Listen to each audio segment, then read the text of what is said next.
It all begins in a not-so-distant past, where mountains of bodies piled up and rivers of blood flowed everywhere, all because of a massive battle that became known as the Great War between justice and demons. That war finally ended when the heavenly demon was defeated by the immortal combatant. The master says the legendary technique left behind by the immortal is called the Fist of Glowing Eyes, but the kids think the name is weak and laugh at him for always changing it. One of the students asks if the master really learned this legendary technique, and he assures them that if they train hard, they will also master it one day. The master's son calls him a liar in his head, doubting if that is even the real name of the fist technique. The master clenches his fist tightly and states with absolute certainty that as soon as they inherit the technique, they will become invincible. The boy tells his dad that he is always bluffing, while the dad laughs and insists he is serious. Then, the boy questions his dad, saying that if all of that were really true, it wouldn't make sense for him to be here. He complains that his dad lives hidden away in a tiny dojo in the middle of nowhere, just teaching a bunch of kids. The dad lets out a loud laugh and replies that, actually, it makes perfect sense. He lifts the little apprentices with his strong arms, saying his fists are invincible and his youngest disciples are adorable. The dad adds in a whisper that he has a good-hearted son who does nothing but complain, making the boy annoyed that he only speaks softly at times like this. Laughing out loud once more, the man wonders what else he could possibly need in life besides all of this. However, the boy's reality suddenly changes when he witnesses something terrible hidden behind a door. That dad, who always claimed to be invincible, ended up collapsing helplessly right before his eyes. And even though he is on the brink of passing away, and with several swords driven into his body, the warrior still stands on his feet. He realizes they used the life-extinguishing herb, a deadly poison he thought had vanished from the world, and comments that they went through a lot of trouble to find it. The ones responsible for that terrible betrayal are none other than his own senior disciples. Among them is the first senior disciple of the group, a man named Jin-am. Right next to him is the second senior disciple, known by the name of Jiok-yeon. The third senior disciple participating in the ambush is called Yu-kwan. And lastly, completing the group of traitors is the fourth senior disciple. Wang Pei the master screams in pain and outrage, asking if they really coveted that power so much, and says their former master would turn in his grave. Jin-am flies into a rage at the provocation and asks how he has the audacity to mention the late immortal combatant in his presence. But the master just smiles and warns that no matter what they do, they will never have this power, because it has already been passed down to someone else. One of the traitorous disciples reacts in shock upon hearing that and calls him a crazy fool. The boy cries in despair seeing the situation, while the dad apologizes for showing such a pathetic side until his very end. But right after, the wounded warrior says that from this moment on, his every breath must be watched closely. He asks his son to pay close attention to every movement of his hands and every fiber of his body. The warrior concentrates his energy and begins to clench his fist to deliver his final blow. He channels all his remaining strength into his arm, preparing a devastating attack. With all his determination, the dad unleashes the blow, declaring that this is the final lesson for his son. Realizing the imminent danger of that attack, the traitors panic and shout for everyone to attack him together. Desperate, they demand that he hand over that absolute power once and for all. An intense glow bursts from the master's final punch, engulfing the entire cabin with an overwhelming force. Silence takes over the dark mountains as the energy of the blow spreads through the region. A gigantic and brilliant explosion occurs at the top of the cliff, illuminating the entire night. The boy stands amidst the wreckage, crying heavily while calling out for his dad. The master, extremely weakened, admits to his son that he might have been right about invincibility just being a bluff, but the boy begs him to stop talking. Even on the brink of passing away, the dad looks to the side and asks if his son managed to see the blow. His dad is a total absolute beast, maximum respect. He shows the destruction caused by the technique and says with pride that this is his fist and that he truly is invincible. With trembling and blood-stained hands, he begins to pull an ancient book from his robes to reveal the true name of the technique. He hands over the manual of the secrets of the limitless fist, explaining that this art unites all the fists in the world and that the boy must give it his own name. The master places his hand on his son's head, saying the succession has already begun and that he trusts him. While the boy realizes his dad did all of that to protect him, he asks Jin Guan to find his own fist, and right after that ends up passing away right then and there. Jin Guan tucks the secret manual into his clothes, now carrying the massive weight of that inherited technique elsewhere. The traitor Jin-am gnashes his teeth in anger and curses the late master, calling him a scoundrel. He can't believe the master chose mutual destruction, commenting that everyone would have perished if it weren't for Jiao Qian's swift movement technique. The traders cough up blood and realize, terrified, that the master's blow caused all that damage, even though it only grazed them. The old man was a monster. He left everyone completely wrecked. Jinam gives cold orders to find the disciples and the master's son to eliminate them, leaving one of his allies confused by the decision. He justifies the cruel order by saying their intention is to nip the problem in the bud. As the boy flees in terror, Jinam adds that when cutting down a tree, it is only natural to remove its roots as well. The youth runs desperately through the dense forest to escape those dangerous men. He hid in the mountains for 10 years, and, driven by the desire for revenge and the secret manual, trained his straight punch like a madman. And finally, upon turning 20 years old, he managed to reach his goal. He finally managed to develop and master his own style of invincible fist. He became the real-life Saitama, just with hair and looking like a total hobo. With bandaged fists and a determined expression, the youth mentally declares to his late father that the time has finally come. Now 20 years old, Jinguan gives a confident smile, knowing the moment has come to have his revenge. However, the world he returns to after spending 10 years training in isolation is completely different from before. The young man is totally confused and left without a clue upon facing the new reality before him. He sees people dressed in armor and mage robes talking about guild interviews, which leaves him utterly shocked. Jinguan breaks into a cold sweat, wondering what all of this is. Realizing he is in a completely different world, he keeps trying to understand what happened, and then tries to process how things changed so drastically in just a 10-year absence. He looks at the girls and wonders if that kind of short clothing is what young people usually wear nowadays. Excited by the sight, he thinks that maybe the world has improved quite a bit. This MC knows what's up. He wipes his nosebleed and tries to remember where the martial arts training village that was supposed to be around there used to be. Looking from the top of a hill, he faces a city full of modern buildings where the old village used to stand. He laments that while they say 10 years can change even the mountains, this feels more like the entire world has been completely altered.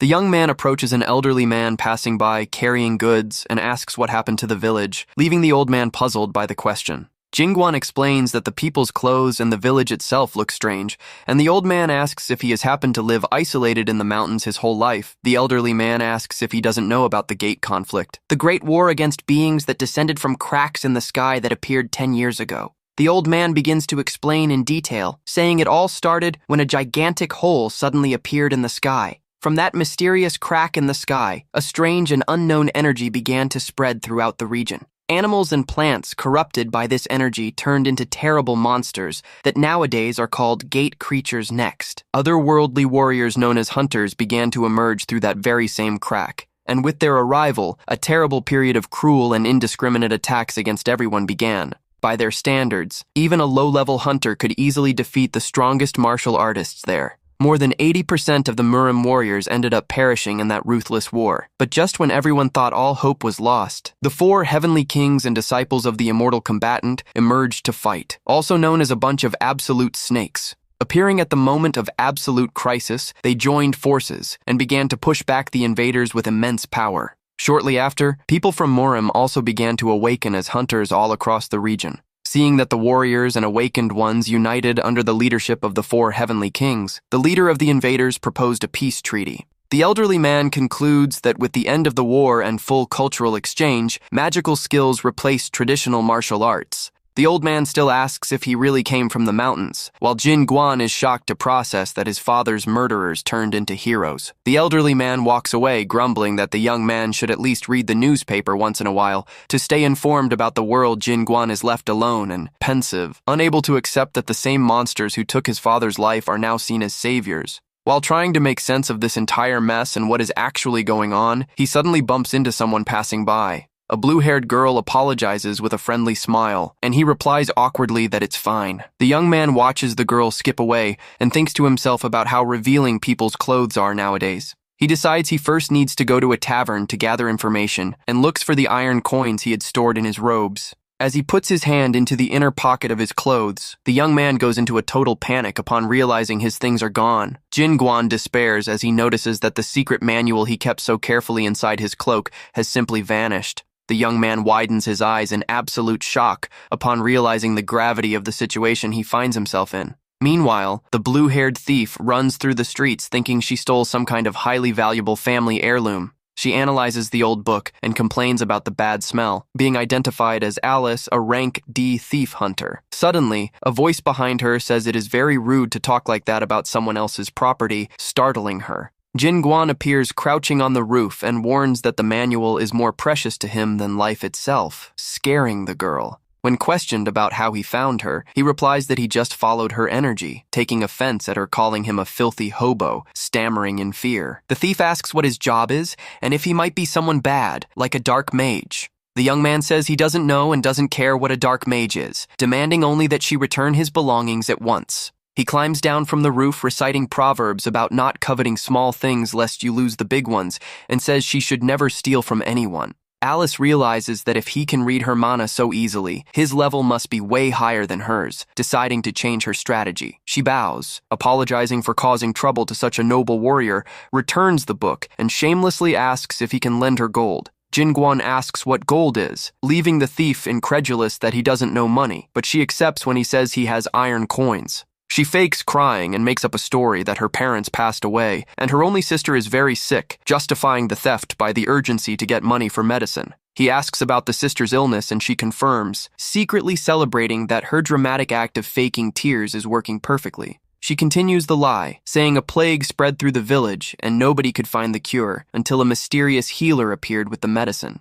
The girl says the price of the treatment went up a lot, and now the cruel healer demands payment with the very body of whoever has no money. Jin Guan suggests it would have been better to pay with honest work, but she fires back saying she is a pretty young girl and the man could take advantage of her. She hides her face, faking a timid cry while anxiously awaiting the young man's naive reaction. The young man agrees to help and says that, actually, this is perfect because he already had something important to check out anyway. Jin Guan says he will handle this terrible situation personally and orders her to take him immediately to this healer. Leaving the thief surprised upon arriving before the healer's large temple, the young man feels there is no smell of medicine there, but only a sinister energy. Determined, the young man walks up to the entrance saying he will find out just how good this doctor really is. As he opens the door, he faces a group of muscular and terrifying thugs staring back at him. He says he was looking for a doctor, but realizes none of them look like a healer and tries to turn around to leave. Suddenly, the thief lands a powerful kick on Jin Guan's back, throwing the young man hard into the room. She screams angrily, saying he brought this on himself and that everything would be fine if he had just lent her the money. Alice reveals that this place is the infamous Maha Black Market Guild, full of experienced rank sea hunters much more dangerous than her. The girl asks for a good price for the young man, while the thugs observe his physical build and say he will be highly contested in the slave market. Another thug laughs and comments that because he looks like a hobo with no family to look for him, the youth is the perfect merchandise for slave traders. Instead of getting scared by the threats, Jin Guan just gives a rather dark, slight smile. The masked thug is confused by his reaction and wonders if the prisoner has completely lost his mind. Jin Guan says he is relieved to see that even though the world has changed so much, human trash like them remains exactly the same. The giant thug raises his club in a rage, shouting for the young man to shut his mouth and remember he is just a slave about to be sold. The youth begins to concentrate his strength in his fist, thinking that against bad people like this, he can test his power without feeling any guilt.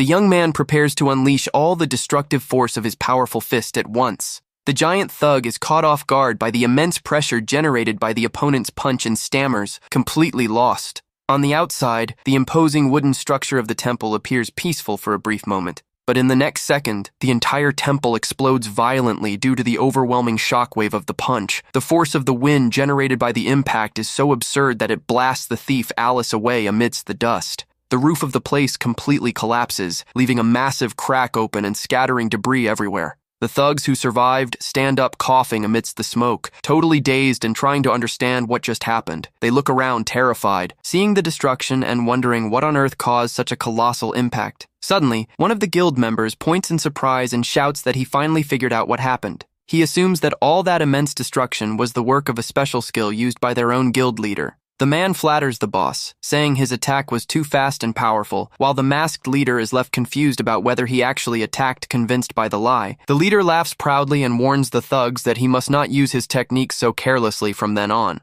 Meanwhile, Jin Guan remains fallen on the ground pretending to be knocked out, thinking that the situation got quite complicated. The youth opens just one eye slightly to analyze the situation, without the enemies noticing he is awake. He remembers that, actually, he almost unleashed his punch with full force at the last second. However, before striking, he spotted out of the corner of his eye 2 little children playing innocently with a ball outside the temple. The unexpected sight of those children playing in the street made the young man immediately halt his deadly punch. Jin Guan knew very well that if he delivered that attack there with maximum power, the entire surrounding area would be completely destroyed. He realized in time that once the devastating blow was launched, he could no longer take it back and would hurt innocent people. Because of that, the only alternative left to the young man was to hold back all the force of the impact within his own clenched fist. The only option he had at that moment was to redirect all that destructive force away, and that is exactly what he did, concentrating the energy to release it in a safe direction.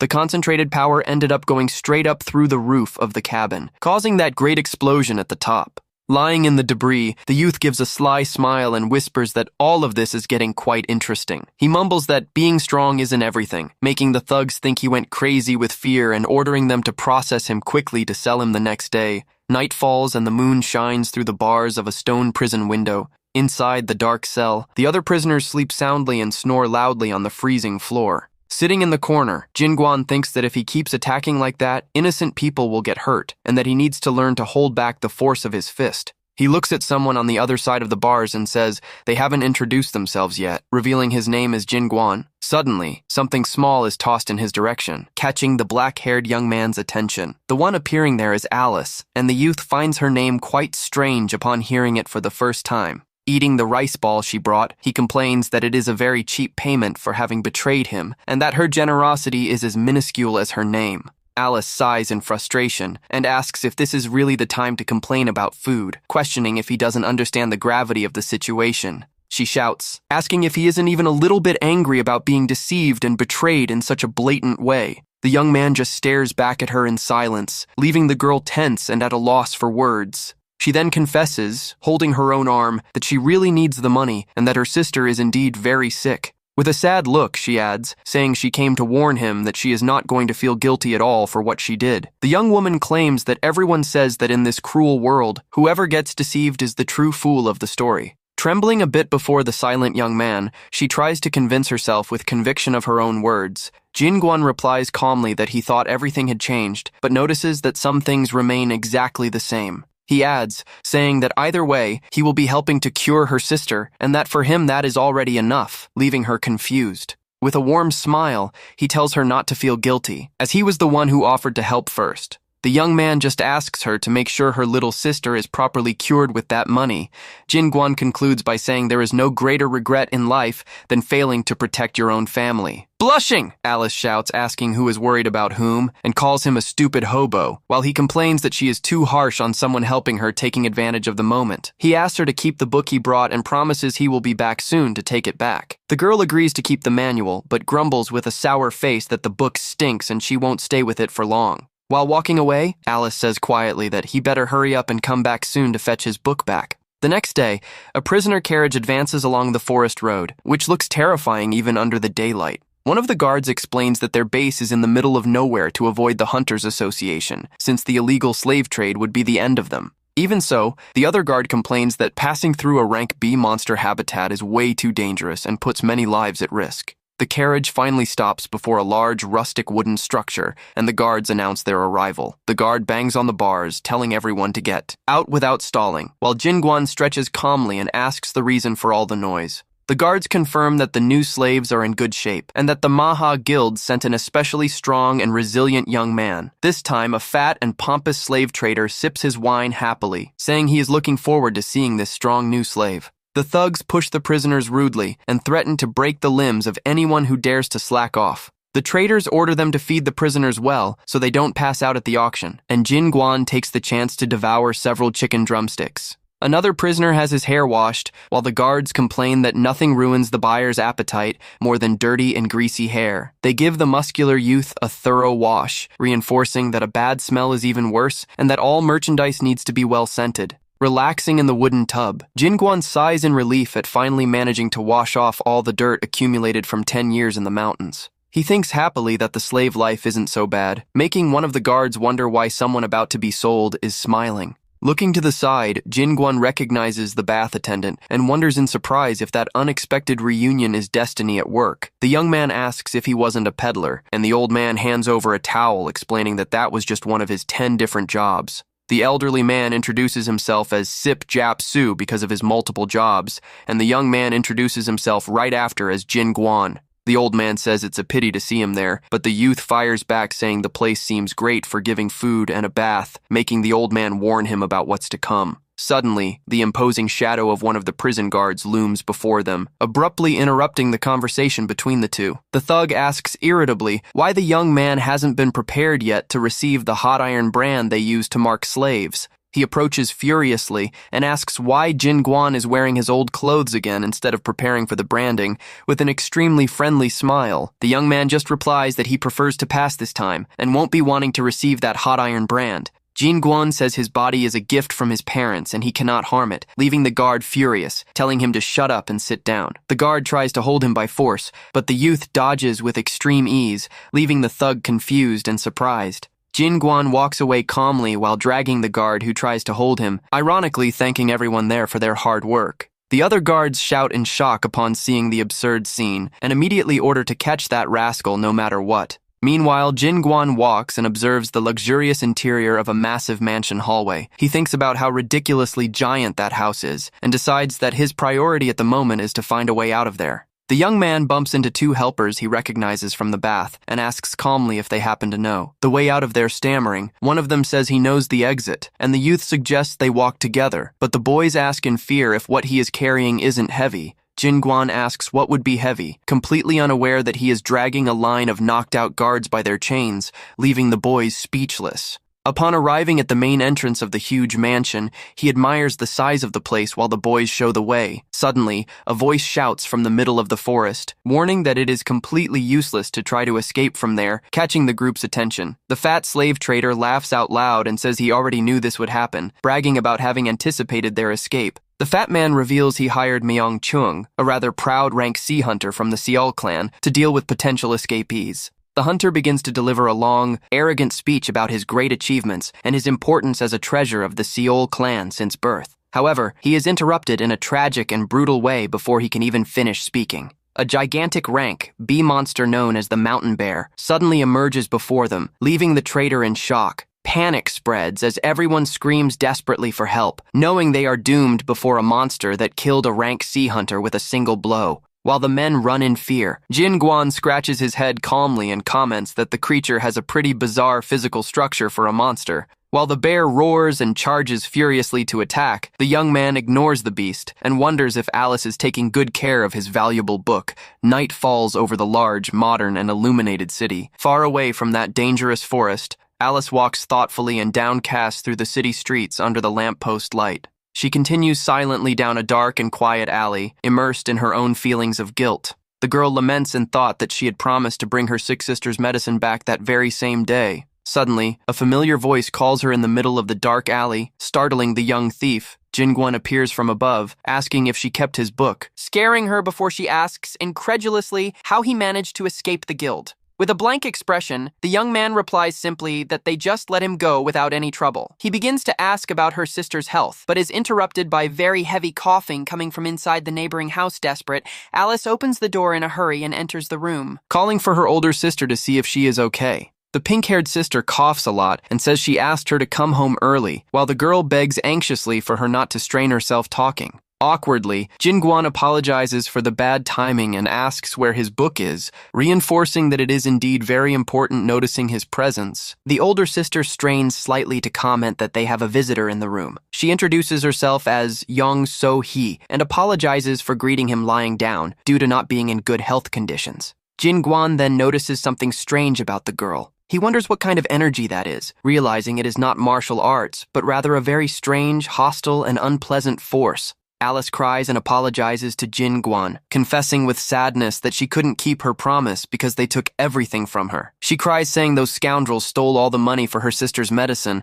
and also the precious book he had asked her to keep. In her memory, she appears fallen on the ground after being struck in a cowardly and violent way by the guild members. The thug charged absurd fees and abusive interest for the previous medicine, leaving the girl totally indebted and out of money. He tosses an insignificant amount of coin, saying it's her share after deducting the fees, making her curse him as a cheap crook. With a lot of anger in her eyes, the young woman realized she had been deceived and robbed in the worst possible way by those men. She at least tried to ask to grab her backpack that was lying in the corner of the yard so as not to lose Jin Guan's book. However, the masked leader refused, ironically, claiming the belongings were no longer hers now that the owner was in their hands. The thugs began to mock her, laughing out loud and asking mockingly if the girl was some kind of idiot. The leader kicks her, cursing her, and demanding to know if she hadn't warned the slave about his fate as well. I hope the protagonist beats this jerk to a pulp for laying a hand on our waifu. At that painful moment, the only thing crossing her mind was the cruel phrase that whoever lets themselves be deceived in this world is the true idiot.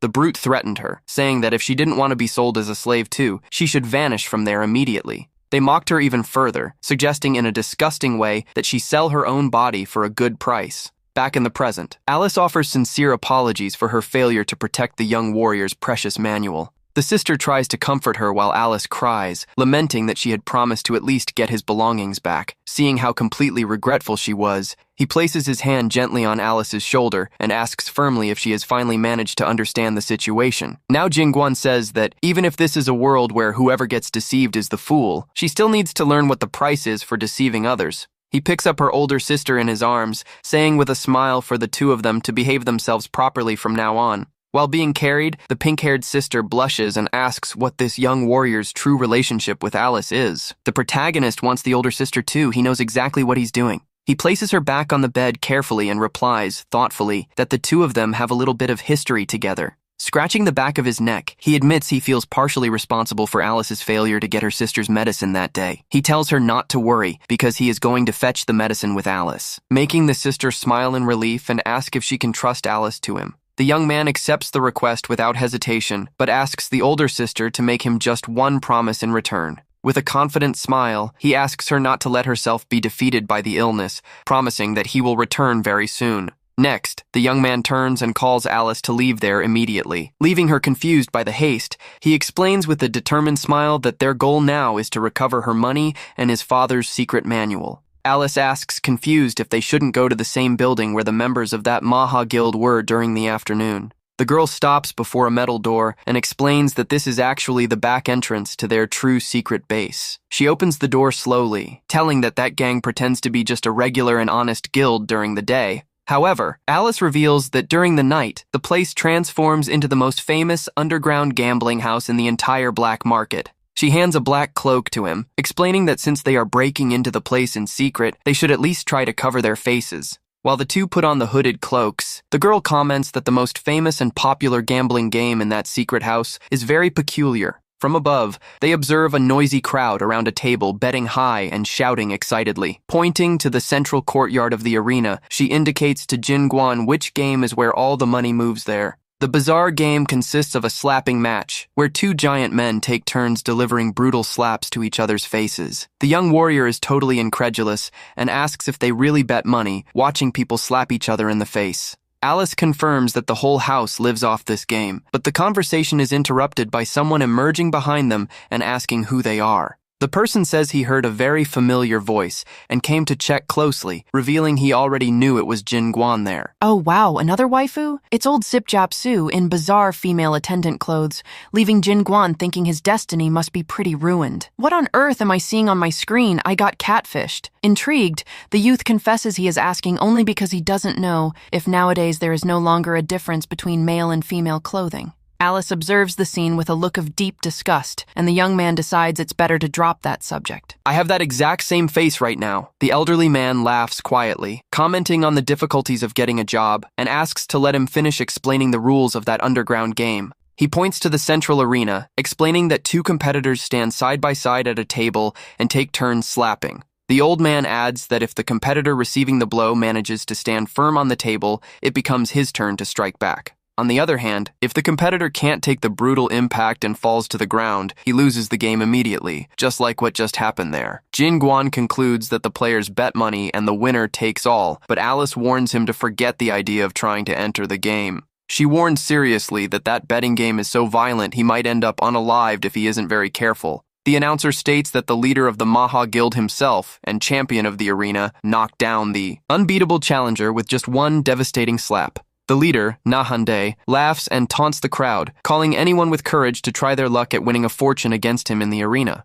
Jinguan recognizes the man as the leader who stole his things, concluding he needs money to be able to enter the bet and face him. The young man turns to ask them to borrow money, but upon seeing the suspicious look on Alice and the old man's faces, he drops the idea instantly. The trio stands in silence for a few moments, just staring at each other at the top of the arena, creating a rather awkward atmosphere. With a sudden gesture, the young man places his hand on Sip Japsu's shoulder and asks if the elderly man hadn't said something important earlier. He smiles in a terrifying way, reminding the old man that they are bound by destiny, making the old man comment that he looks like a mugger. Jinguan asks him to look again, ironically claiming that that is just the pitiful gaze of a youth in need of help. The old man ends up giving in and handing over the coins, fearfully justifying that it isn't extortion, but just a sponsorship for a promising youth. Nahandai keeps shouting and provoking the crowd to bet everything, even their families, while the announcer exalts the champion's dominance. Jinguan tosses the bag of coins onto the table and asks the masked champion if he can also participate in the bet, surprising him. The young man confirms he wants to bet, making the announcer excitedly state to the entire crowd that a new challenger has just emerged. Nahandai recognizes the young man and asks if he isn't the slave who was sold, while Jinguan just asks if he is the one with his book. The leader laughs out loud, seeing that piece of trash managed to come back there, while the table announcer asks how they will decide who gives the first slap. Highly arrogant, Nahande tells them to let that skinny slave strike first and points to his own face in a provocative manner. The entire crowd begins to laugh out loud at Jinguan, calling him an idiot for betting his money and his body, saying he will be sold again. However, Jinguan completely ignores the crowd's laughter and remains focused on his main objective. Knowing that his immense destructive power could hurt innocent people around him if he weren't careful, the young man clenches his fist tightly, determined to find a way to perfectly control his own strength. From now on, Jinguan tries to find a solution not just to suppress, but to control his overwhelming power. He remembers that the more perfect the form of the clenched fist, the more its force multiplies. Thinking that attacking with a clenched fist destroys everything around, the youth wonders what would happen if he did the opposite. With his hand fully open, he delivers a strike from top to bottom with extreme speed.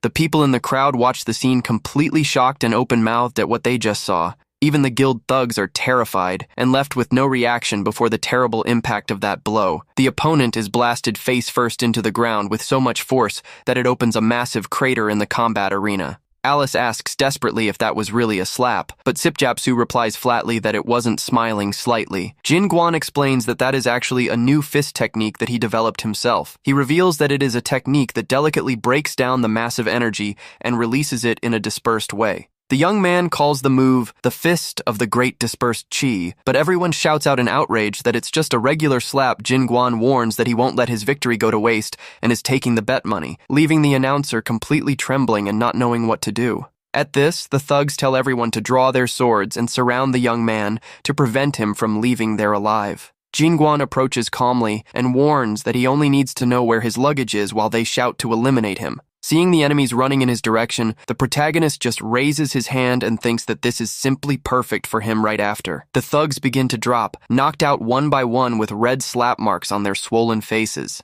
After beating up a few enemies, he notices he is finally getting the hang of better controlling his massive strength. Jinguan asks if they managed to fetch his luggage and the cash reward, and the girl fearfully replies, "Yes." Alice turns very red upon realizing the young man wasn't lying when he said he had escaped those terrible traitors. The young man notices she is frozen, staring at him, and asks what she thinks she is doing. Standing there, with a friendly smile, Jinguan says to go quickly fetch the medicine her sister needs so much to be cured. Upon arriving before a massive traditional building, the young woman is bedazzled by the size of the gigantic medical clinic. She thanks him from the bottom of her heart and says she always knew true justice still lived within the young hero's chest. Slightly awkward with the girl's exaggerated praise, Jinguan asks her to stop with that and for them to simply enter the place. The young man pushes the large wooden door, which makes a screeching noise as it opens before the group accompanying him. However, as soon as he takes his first step inside the establishment, he is hit by an extremely strong and unpleasant odor. This makes Jinguan remember when his father, Jinmu, would laugh while taking a bath in a tub with very stinky purple water. The father would say laughing that he truly was his son, but insisted that a real man should be able to withstand that stench. Right after, Jinmu himself would start vomiting from pure disgust, making the little boy comment that he truly was his father.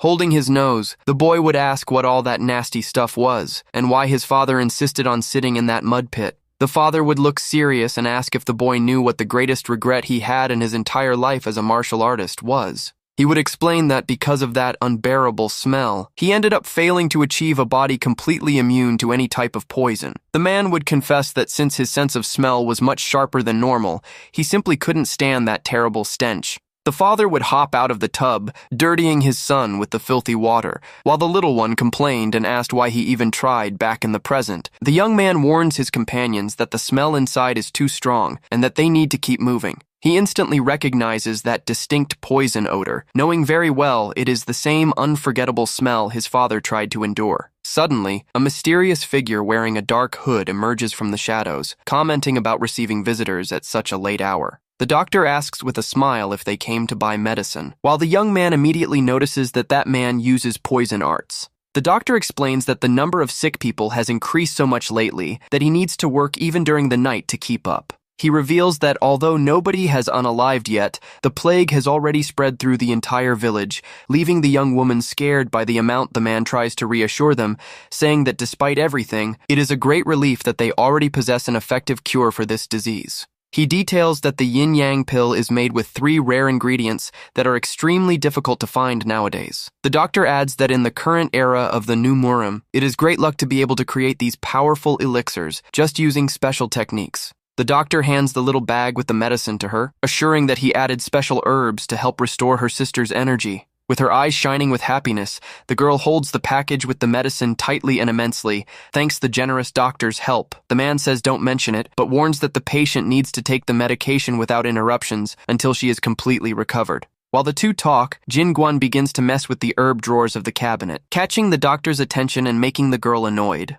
The young man just gives a slight smile and replies casually that he's just looking, as there are many interesting herbs in that place. Alice apologizes for his behavior, but the doctor says it's fine and takes the chance to break the bad news that the price of the medicine is going up. He tries to justify it by saying the demand for the pills has skyrocketed in the last few days, and he is barely managing to produce them. Outside the clinic, Jin Guan wishes for her to get home safely, and Alice thanks him, saying she only got the medicine because of him. She looks at the little bag worriedly and comments that she thought that money would be enough to last for at least a whole month. Desperate, the young woman asks what they are going to do next week with the price hike, but Jin Guan remains completely silent. Suddenly, the young man asks to be excused for a second and snatches the bag of medicines from her hand, leaving the girl confused and scared by the attitude. He explains he just needs to check a quick thing while opening the little bag and pulling one of the dark pills from inside it. Without hesitation, Jin Guan puts the medicine straight into his mouth and begins to chew to test the effects and find out what is in there.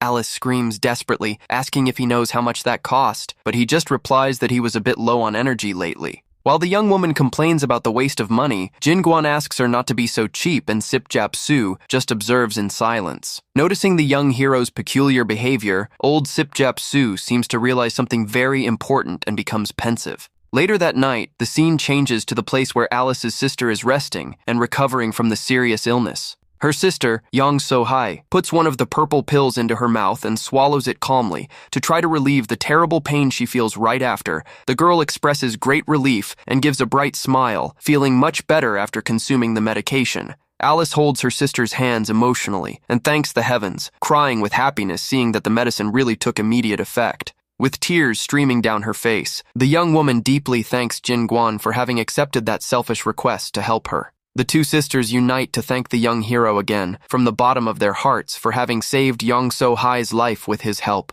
Even the elderly Sip Jap Su cracks a warm smile in the corner of the room. Upon witnessing that very beautiful moment full of gratitude, Jin Guan just gives a friendly and discreet smile, feeling satisfied at having managed to help his new ally's family. The young man accepts the thanks, but takes the chance to casually ask if she could put some meat in the rice balls next time. The next day, under a blue and sunny sky, the group gathers again in the external area of the residence to chat, sitting at the top of the roof. Jingguan takes a generous bite of a delicious stuffed rice ball and begins to savor the food he eats with a lot of appetite, and comments with his mouth full that the food is excellent and that it definitely gets much better with real meat. The elderly Sipjapsu appears in the yard down below, looks at the roof, and asks what the young man is doing perched up there all alone. The protagonist replies that the view from there is great and makes the food taste better, taking the chance to ask how Alice is doing. The old man tells that the girl fell into a deep sleep next to her sister, looking like she finally managed to rest after spending several days without sleeping properly.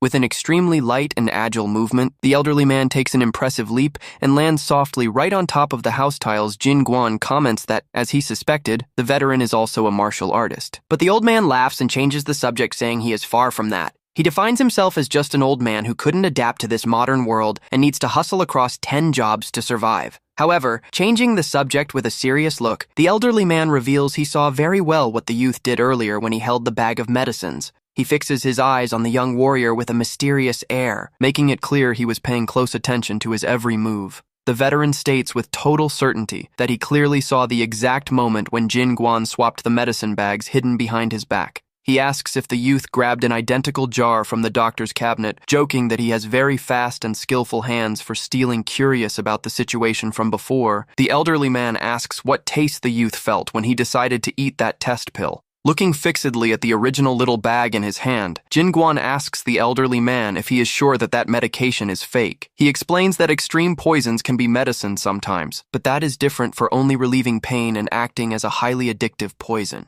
It was precisely for this reason that the young warrior swapped the fake medicine for a real medicinal herb he grabbed from the doctor's cabinet earlier. Jin Guan concludes that it would be a horrible shock for Alice to find out that the medicine she gave so lovingly to her sister was actually pure poison. The old man praises the youth for sparing them from despair, calling him a chivalrous hero, but Jin Guan returns the praise, saying the true hero is him. Sip Japsu comments that old men are usually curious about everything, but confesses that lately he became extremely interested in that youth's story. With the night falling in the city, the peaceful atmosphere changes completely, and the focus returns again to the interior of the dark medical clinic inside. The doctor secretly meets with two sinister figures wearing wooden masks and hands over the payment regarding that month. He warns that he paid extra this time to please them and asks with expectation when his official registration to enter the organization will be processed. One of the masked men replies coldly that selling medicine must have made the doctor quite bold to touch on the main subject so directly.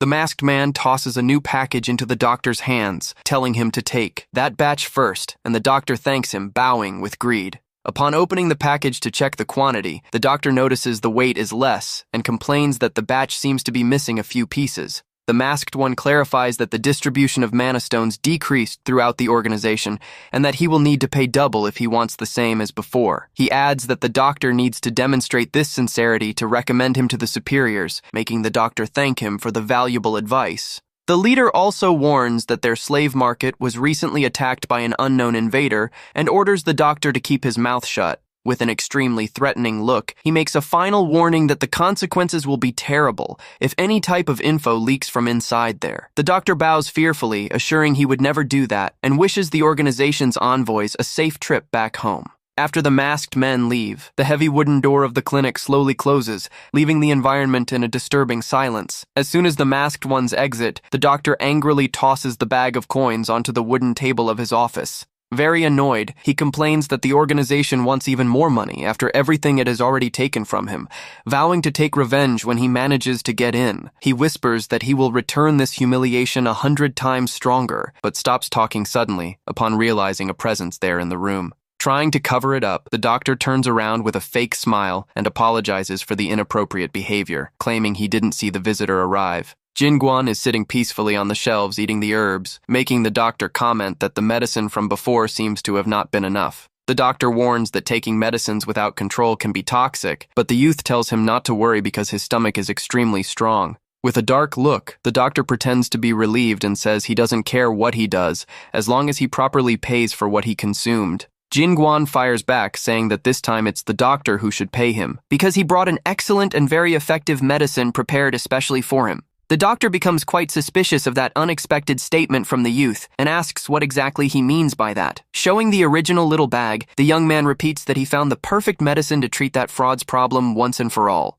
He reveals with a provocative smile that for a lying scammer like that doctor, the best medicine there is a good beating. The doctor's countenance changes completely, and with his eyes glowing red, he warns that sometimes turning a blind eye to things is the best option. While speaking threateningly, the enemy secretly prepares several sharp and shiny acupuncture needles between his fingers. He shouts that this is to spare the young man's own life and unleashes a swift attack using his special skill of throwing poisonous needles.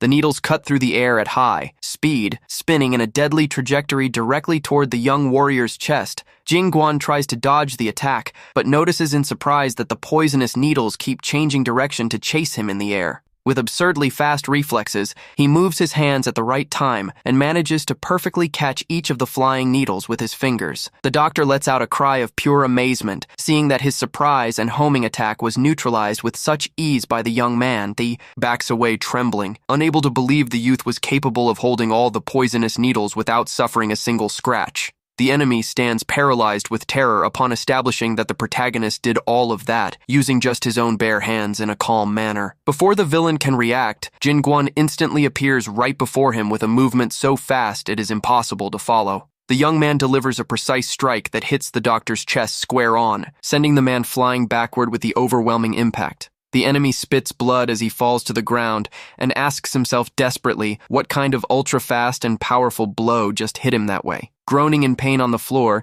he tries to get up, while questioning if there always existed a warrior so incredibly strong living in that region. Jingguan glares at him and asks with disdain how he has the nerve to use needles meant to save lives, just to try to assassinate someone he analyzes. The attack and comments to himself that the energy used was weak, but admits the movement and trajectory of them were genius. The youth gives a side smile, finding the trick interesting, and warns the opponent that looks like he needs to learn some good manners. Trying to buy time, the wounded doctor looks up with a forced smile and asks what organization the young hero belongs to. Jingguan tells the opponent to choose if he is going to speak formally or informally, adding that soon he won't be able to do either. The villain evaluates the speed, the lack of presence, and the knowledge of the rival, wondering if he is an assassin, though he sees no weapon. Thinking better about the lack of blades, the doctor narrows his eyes and asks directly if the young man is actually a hand-to-hand combat fighter. The protagonist just says he knows nothing about this term of hand-to-hand fighter, but makes sure to reveal that his name is Jingguan. The villain estimates that Jingguan's level is at least rank B like his or higher, but decides to resort to his full strength upon learning that he fights without weapons. Gathering a large amount of toxic energy in his fist, the doctor declares out loud that he has the absolute advantage in that close confrontation. The enemy activates the torrent of poisonous blood, but Jingguan just watches the attack approach, commenting that that stinks a lot like pure sewage. As soon as he is hit by the toxic smoke, the young man begins to cough a lot and tries to protect his eyes from the purple mist spreading over everything. While the protagonist coughs in the middle of the mist, the villain shouts that a close fighter's greatest strength lies precisely in his eyes and breathing. He gives a cruel smile, seeing that his plan is working perfectly, adding that a blinded and suffocated opponent loses all utility. The doctor leaps toward the helpless young man, shouting that in those weakened conditions, he is nothing but a slightly sturdier scarecrow, carrying a massive amount of toxic power in his clenched fist. He warns that Jingguan will be the first to witness his newest attack. The enemy delivers with all his fury a devastating poison vortex from top to bottom in an attempt to finish off the opponent immediately. With the terrible impact of the poisonous blow, the villain cracks a victorious and arrogant smile, believing he destroyed the opponent once and for all. However, he goes freezing with shock upon hearing Jingguan's voice from very close, saying that the fairest thing in that fight is to return the blow he received. The youth warns that he will also show his own skill and prepares a quick counterattack, dripping the poisonous energy he absorbed. He extends his open hand and says casually that he is going to use the new fist technique he just learned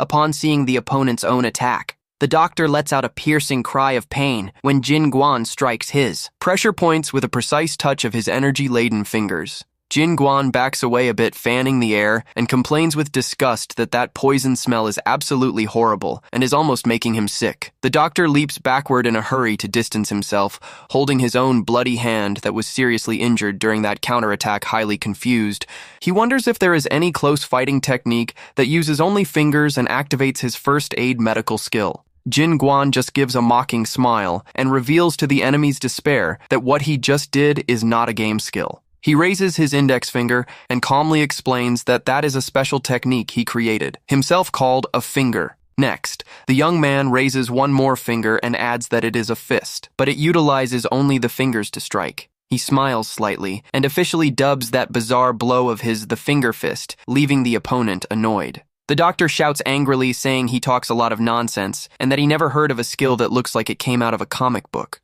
However, the protagonist dodges the attack with precision and quickly strikes the villain's hand with his two extended fingers. With extreme speed, he delivers one more finger strike, hitting the pressure point on the doctor's shoulder square-on. The man drops to his knees, groaning in pain, while Jin Guan calmly repeats that he already warned that that isn't a regular game skill. Pointing directly at the scared opponent's face, the young hero speaks commandingly again about his finger fist. The doctor tries to complain once more, saying he never heard of that, but is interrupted before he can even finish the sentence. The young man hits him with another violent finger strike right in the middle of the chest, making the opponent let out a sharp groan of extreme pain. Jingguan repeats the name of his special attack in a cold manner, while the doctor remains on the ground totally out of breath and unable to reply. Taking a slow step forward, the protagonist makes the villain back away in terror with the merciless and focused look he directs at him. On the verge of tears of hatred, the doctor shouts furiously, asking how long the youth plans to keep mocking him that way. Jingguan ironizes, saying his voice is very strong for someone so weak, commenting that great masters know how to subjugate rivals using their fingers. The doctor finally understands the situation and terrifyingly realizes the opponent is attacking his acupuncture points and that he is a true martial artist. He tries to protect his own vital points with his arms, shouting that that ancient attack won't work if he defends himself correctly. However, his defense is useless, as Jin Guan hits him quickly to completely paralyze his entire upper body. The young man keeps delivering precise blows to the villain's wrist and elbow, warning that all of this is to teach him to have better manners. To finalize the devastating sequence, Jin Guan delivers a last powerful attack using just his already famous finger strike. With the tremendous force of the impact, the doctor's rib bones begin to crack, making the man let out a desperate cry of pain. Completely defeated and fallen on his knees on the ground, the doctor groans in pain upon realizing the rival's technique actually prevented him from making sounds. Foaming with rage and breaking into a cold sweat from the humiliation, the villain curses the protagonist as a blasted lunatic while trying to recover from the damage. He complains very irritably that the young man used nothing but pure brute force to beat him up and that has nothing to do with finger technique. With an ironical smile on his face, Jin Guan replies mockingly that the blow is called that simply because he decided to name it, that he recalls that during his intense training, he promised himself he would never lose to selfish and cruel people in anything he vowed to be superior in everything, be it in martial arts, in character itself, in good looks, and in any other aspect of life. The young man adds that he vowed to win even at rock, paper, scissors, leaving the doctor confused by that sudden change of behavior. Jin Guan jokes, saying he should have played rock to beat his fingers, but if he did that, he would be crushed by his fists. Humiliated, the doctor pulls a small vial with a glowing liquid from his pocket, shouting that a simple martial artist shouldn't mock him. He quickly swallows the potion enhanced with mana stones to drastically increase his combat power and try to turn the tables. With a dark and terrifying aura around him, he activates his special technique of releasing poisonous blood to obliterate the protagonist, laughing crazily. The villain celebrates upon feeling that his new energy level surpassed rank B and has now reached the fearsome tier of rank A. He concentrates all this massive amount of destructive power in his hands, preparing to deliver the final attack against the youth. The doctor charges with fury, blinded by power, while Jin Guan just remains standing in the same place, emanating a soft and calm blue aura, maintaining total peace before the threat. The protagonist closes his eyes for a brief moment and takes a deep breath to concentrate. Suddenly, an extremely bright and intense flash consumes the entire room, illuminating every dark corner of that medical office. With a swift blow invisible to the naked eye, Jin Guan hits the villain's chest, leaving him completely with no reaction at the force of the impact. Under the devastating effect of the blow, all of the doctor's immense barrier and aura of poisonous energy are shattered and destroyed in the same second. He stands totally paralyzed and out of breath, unable to comprehend how all his newly acquired immense power vanished in the blink of an eye. Desperate, the man looks at his own trembling hands, trying to understand what just happened to his body and his internal energy flow. Jin Guan pulls back his fist calmly and comments in a joking tone that the man's sudden charge almost scared him for real. The villain feels his own body scared upon realizing he is still alive, because he was absolutely sure his organs were going to explode from the blow, showing the clenched fist very close to his face. The young hero ironically asks if the doctor would like to try attacking him once more. Jinguan reminds him that he had promised to show his true power, leaving the opponent completely silent and paralyzed with fear. Seeing that the enemy displays no reaction, the young man squeezes his fist tightly, making a cracking sound that terrifies the villain even further, with cold sweat streaming down his face. The doctor realizes the massive difference in level between them and that he has zero chance of winning that fight. Surrendered, Baekmundo kneels, bowing fully to the ground and calls him master, leaving the youth confused by that sudden change of attitude. The next morning, the sun rises, illuminating the medical clinic, where the two end up closing a temporary agreement of mutual cooperation under threat. In the room, Alice's sister begins to expel a dark, purple smoke from her mouth as the accumulated poison in her body is finally extracted. Baekmundo explains that he managed to successfully extract all the lethal poison from her body and applied acupuncture to speed up her full recovery. Jinguan comments that that plague was just a cheap poison spread by the doctor, while Baekmundo guarantees the girl's energy is almost restored. Yang So-hai sleeps peacefully with a healthy look, showing she is finally getting rid of the terrible toxin in her organism. The doctor presents a pill he just prepared, guaranteeing with a fake smile that she will feel much better as soon as she consumes the medicine. Sip Japsu asks if he is an apothecary instead of a regular doctor, leaving the youth confused about the true meaning of that strange word. The elderly man explains that when someone awakens as a hunter, they generally gain a common combat class, like swordsman, mage, or thief. He adds that apothecaries are hunters of rare classes who possess a very advanced and uncommon knowledge about the manipulation of medicines and poisons. Baekmundo praises the elder's wisdom and begins to brag with pride, stating he is an extremely talented hunter highly sought after in the market. Annoyed by his arrogance, Alice lands a heavy blow on the doctor's head, telling him to shut his mouth once and for all while he screams in pain. She rants that he is nothing but a blasted criminal who poisoned a whole village and asks with disdain what he is so proud of having done. The man gets extremely furious at the girl's insults and stares back at her in a threatening way with clenched teeth. For having been assaulted, Alice challenges him to do something about it, but Baekmundo gulps hard in terror upon seeing Jinguan right behind her preparing his deadly finger technique. Completely terrified by the hero's presence, the doctor bows, immediately asking for sincere apologies, which leaves the young man with an ironical smile. Jinguan recovers his seriousness and questions why a hunter with such a rare skill decided to use it in such a malignant and cruel way. Faced with the young warrior's deep question, Baekmundo averts his gaze and remains in a thoughtful silence for a few moments. He extends his hand, showing some purple fragments, and reveals he did all of that just to get the same mineral he used to strengthen himself in the fight. This is a mana stone, a precious resource that ended up replacing all energy sources in the world after the start of that great conflict. Thanks to them, constructions impossible to carry out in the past were erected, shaping all the technological and social progress of the new Miram. However, the hunter's greatest reason for obsession with the stones is that they allow getting a brute power that transcends their original classification level. These rare crystals only emerge in places with very high mana density or in powerful monsters, always in extremely small and limited quantities. The apothecary vent saying the organization offered him this resource from the black market only in exchange for tributes, something impossible to refuse. Alice is left open-mouthed upon hearing that and asks what happened to all the money they paid with so much sweat for the pills until today. Without any ceremony or remorse, the doctor confesses directly that all that money was fully handed over as a tribute to the organization. Out of her mind, the young woman grabs his collar, demanding the money back. But Baekmundo taunts her, saying it's stupid to try to reclaim what's already gone. Alice shouts in outrage at the mockery and rips part of the doctor's robes, revealing several gold necklaces and precious jewels he hid around his neck. Everyone in the room falls into a dead silence suddenly upon facing all that immense fortune and jewels hidden beneath his clothes, sweating from nervousness. The doctor desperately tries to cover his neck and shamelessly lies, saying those jewels are family heirlooms from his father.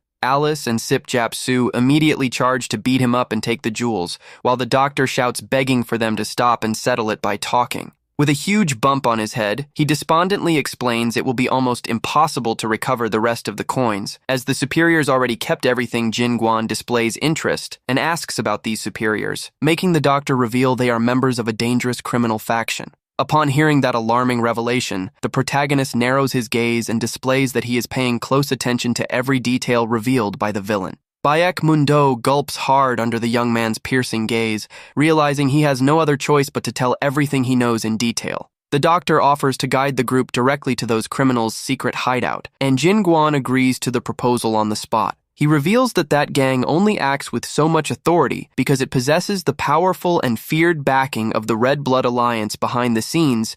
Jin Guan asks, confused, what this alliance would be, leaving the doctor shocked that he doesn't know one of the most famous and dangerous groups that exist. The doctor ironizes, asking if he spent the last 10 years living isolated on a mountain to not know about something that is such common knowledge. He begins to explain that they are the great legendary heroes of the New Murim, also known by everyone by the title of the Four Heavenly Kings. The man explains that that large faction is the Blood God Guild, a powerful organization that commands and controls the region's underworld. Baek Mundo adds that their criminal arm is the famous local mafia, specialized in committing the worst types of offenses hidden in the shadows. He details that they operate in secret cells to hide their identities, and that they became the greatest force of crime by going beyond mana stone trafficking. He stresses that the true reason for their absolute power is the direct support of the Blood God Guild, one of the most unbeatable groups that exist. The doctor concludes by revealing that the mafia is part of the Red Blood Alliance, asking again if the young warrior has indeed never heard of it. The doctor whispers that it's just a strong underworld rumor,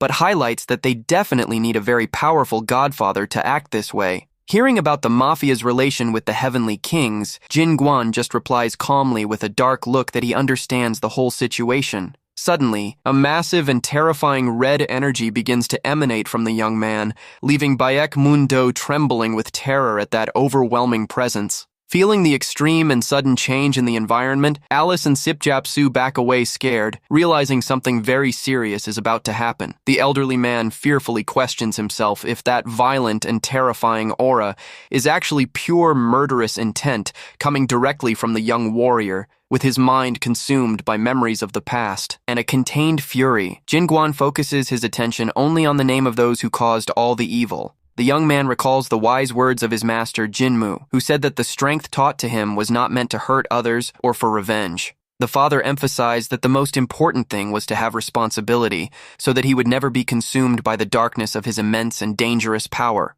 Reminded of the wise lessons of his late father, the youth squeezes his own fist tightly and thinks sadly that all of this is truly strange. The young man thinks that although he believes he understood all his father's teachings in the last 10 years, those specific words are still the hardest ones. With a discreet smile on his face, he concludes that now he possesses one more very strong and personal reason to settle this entire situation at once. He orders with his back turned for the doctor to lead the way to the meeting point, and the man immediately obeys, stammering in fear. The next day, the scene returns to the interior of the gigantic and luxurious building of the traditional medical clinic, where the apothecary attends sitting around a table. Jin Guan asks in surprise if the secret meeting point to see the mafiosos was actually the medical clinic itself. Baek Mundo clarifies that the mafia members usually visit him there always at dawn on every full moon night of every month. The group listens attentively to the apothecary's explanations while planning the next steps to surprise the incoming criminals. Annoyed by the mystery, Alice complains that she is the only one not understanding anything and asks why the doctor treats Jin Guan with so much courtesy and respect. The protagonist tells the apothecary to stop with that, but the man tries to calm things down, saying that now everyone is together in the same boat. Sipjapsu asks if he possesses any other useful information, but the doctor confesses that he honestly knows nothing else beyond what he already said. However, he breaks into a mischievous smile and warns the group that there is at least one very important thing about the mafiosos that he is absolutely sure of. He tells that on the last day of payment, the thugs were furious because some lunatic had attacked and destroyed the guild's slave market. The doctor remembers that the mafia leaders swore revenge and promised that the one responsible for that attack wouldn't have peace to sleep soundly again. Hearing the story, the young hero gives an ironical smile and comments that there seems to be one more virtuous vigilante like him acting in that same region. Baek Mundo explains that all the smaller factions subordinate to them must be moving quickly to try to impress the mafia in some way. The doctor hesitantly asks if the young man really has the intention to face the entire mafia alone, questioning the real motive behind all that madness. Jin Guan replies directly that it's just annoying to see a bunch of weaklings running loose and causing trouble in his own homeland. The young man says now they need to focus on getting more information and asks the elder Sip Japsu if he knows anything useful about their identity. The elder says he knows where to start looking, and Jin Guan hires him for free on the spot, making the old man comment that the youth truly has no shame. Next, the young hero orders the apothecary to get clothes identical to those used by the mafiosos, leaving the doctor slightly annoyed by the nickname. He also tells Alice to watch the apothecary while he helps treat the village's sick, and the young woman immediately agrees to the important guard mission. The apothecary tries to ask what he needs those identical clothes for, but the protagonist ignores the question as the scene changes to the exterior. Shortly after, Jin Guan enters an establishment using the mafia disguise and is received with deep bows by the local guards.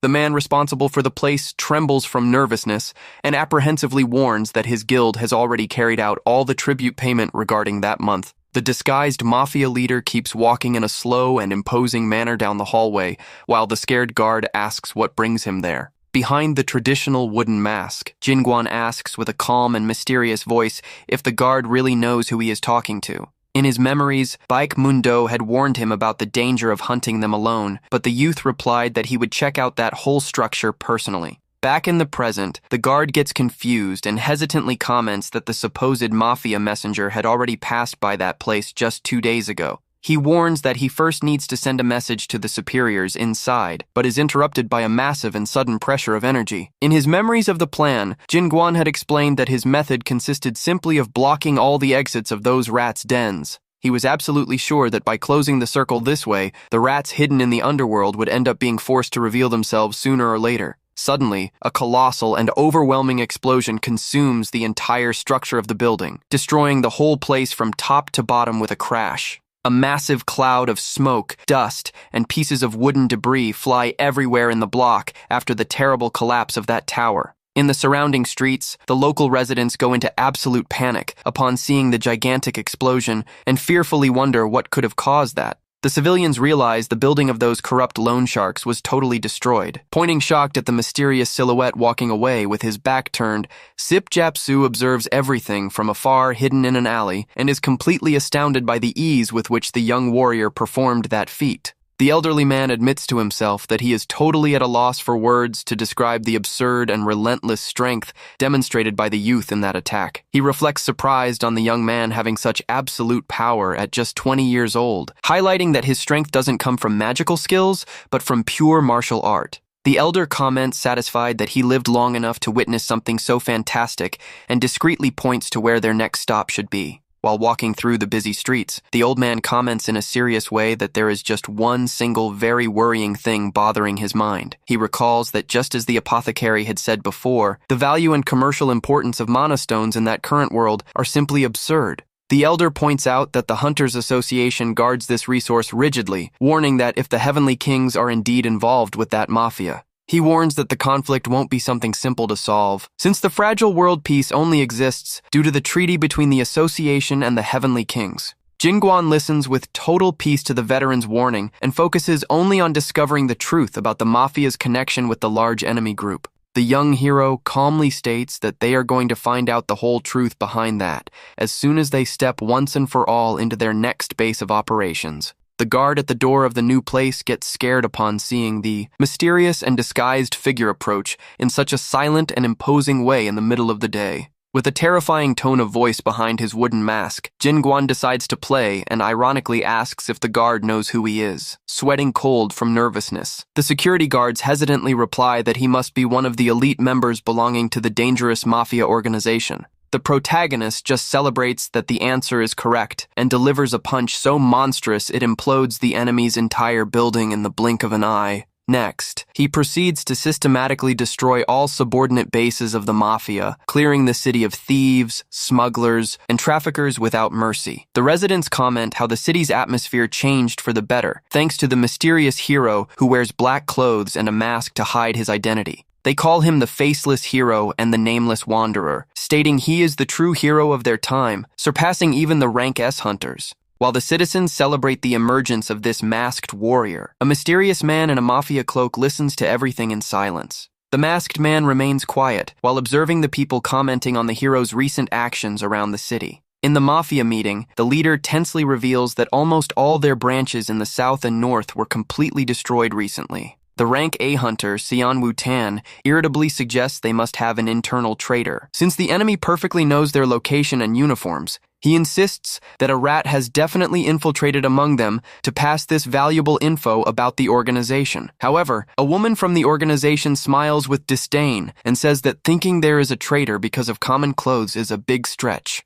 She provokes Xian Wu-tan, asking if the fault isn't his own incompetence in management, since he was the one responsible for the destroyed branches. The heated discussion between the members is immediately cut short when the local leader orders the two to be silent. The red-hooded boss complains that they don't even know the enemy's appearance or what combat techniques he usually uses. The leader curses everyone as useless idiots for not being able to deal with a single target that is ruining their business. With a confident smile, the woman volunteers to take on the hunting mission, and the boss asks if she is really sure of what she is doing. She guarantees it will be quite different from that useless man who couldn't get any info, leaving Xian Wu extremely furious at the provocation. The boss accepts and sends Nan Hyang to take care of it, demanding they bring the invader near unalived so that he himself can cut off the guy's head elsewhere. Jin Guan smiles and comments that the mafiosos must be dying to eliminate him, because whoever takes a beating always gets more annoyed. Baek Mundo anxiously asks if it was a good idea to cause so much trouble, warning that dozens of rank B warriors together can equal a rank A. Jin Guan tells him not to worry, because ants are useless against a tiger. Leaving the apothecary scared of that absurd confidence, Baek Mundo asks why they went there, and the protagonist replies with irony that they couldn't receive such despicable visitors in a noble place.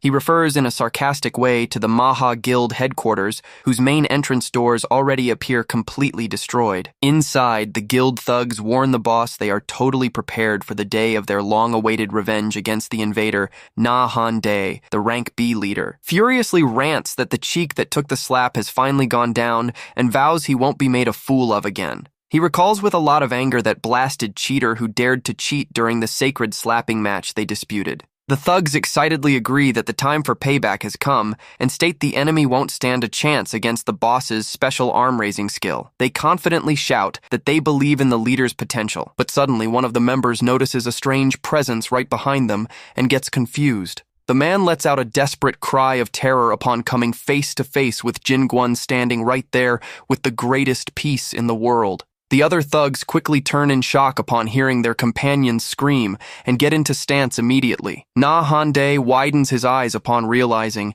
his worst nightmare just appeared right in the middle of his own guild's headquarters. Trembling with pure hatred, the guild leader shouts with all his might against that filthy hobo who dared to invade the place. Without wasting time with talk, the protagonist quickly advances and raises his arm to deliver one more of his overwhelming blows. The guild leader is hit square on by a resounding slap to the face, letting out a groan of pain while trying to protect himself from the impact. He holds his own face in a confused way, not understanding how he was hit so easily again by the youth's fast attack. Jin Guan smiles and says ironically that good manners taught by force are never forgotten, defining that will be their greeting from now on. With total peace and authority, the youth simply passes straight by the guild leader without giving the slightest importance to his fury. The hero walks calmly to the main chair of the hall and sits in it in an imposing way, acting as if he were the true owner of the place. Before the incredulous eyes of everyone present, the young man orders in a commanding tone to spread a very important message immediately. With a smile at the corner of his mouth, he coldly announces that from that exact moment,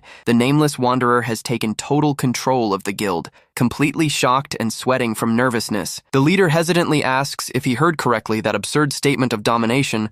Jin Guan just looks back and calmly confirms that he didn't hear wrong, and that the situation is exactly that. He still smiles in a friendly way and advises the man not to feel so bad about it, since all of that is being done for a good cause. The youth still questions the morality of whoever lives committing crimes and asks if his parents are still alive to see the shame their son has become. The leader furiously shouts that he built that guild with blood and sweat, proudly warning that his parents are very much alive and that he will never accept losing everything. The protagonist replies by delivering another violent slap to the rival's face, shouting that he definitely shouldn't be living in that dishonest way. With the leader knocked out on the floor, the hero calmly asks the scared thugs if anyone else there has any complaint to make. Shortly after, the scene shows the sound of a broom sweeping with a lot of dust, the wooden floor of the guild's headquarters. Na Handai sweeps the floor, annoyed, and laments having been reduced to a janitor, while mentally swearing he will take revenge for all that humiliation. Suddenly, the protagonist's voice calls him in a harsh way,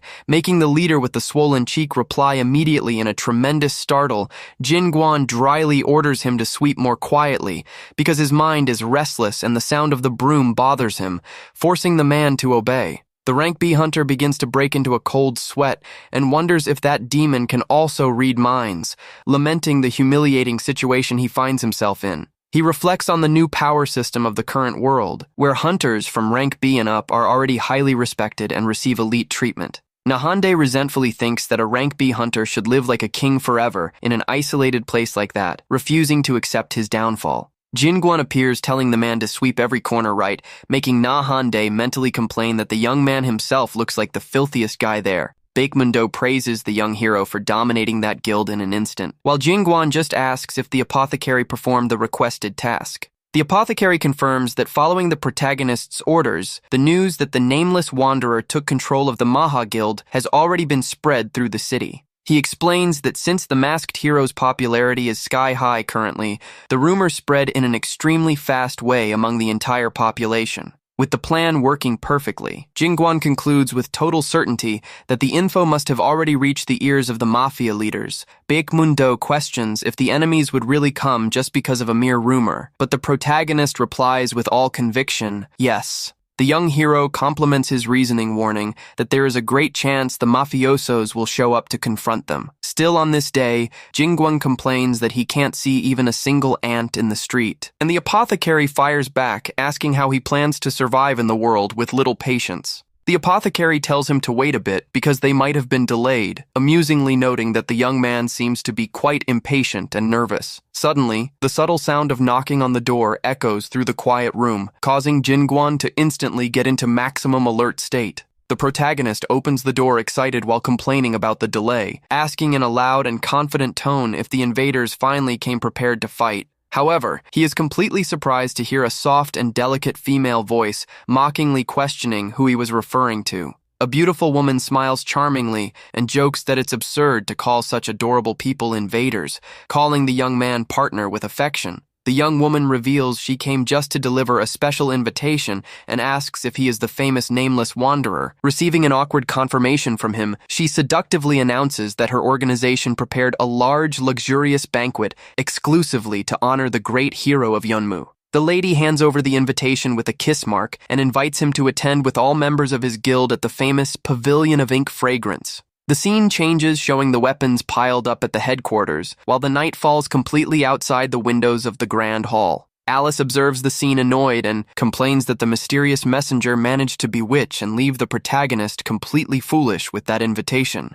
Sip Jap Soo comments in a thoughtful way that the invitation must have been a shock to the youth, reflecting on the meaning of that call coming from the pavilion. Alice is surprised to notice they know the place, but the elderly man points out that the protagonist must be the only person in the entire city who doesn't know it. He explains that the place is a famous entertainment house, very well known in the southern region, being nicknamed by everyone as the very sun that rises during the night. Alice warns that very bright places hide great shadows, alerting that the pavilion is surrounded by dark and dangerous rumors that require caution. Instead of getting scared, Jinguan smiles eagerly and says he likes places that test his competitive spirit, making the young woman mock his reaction.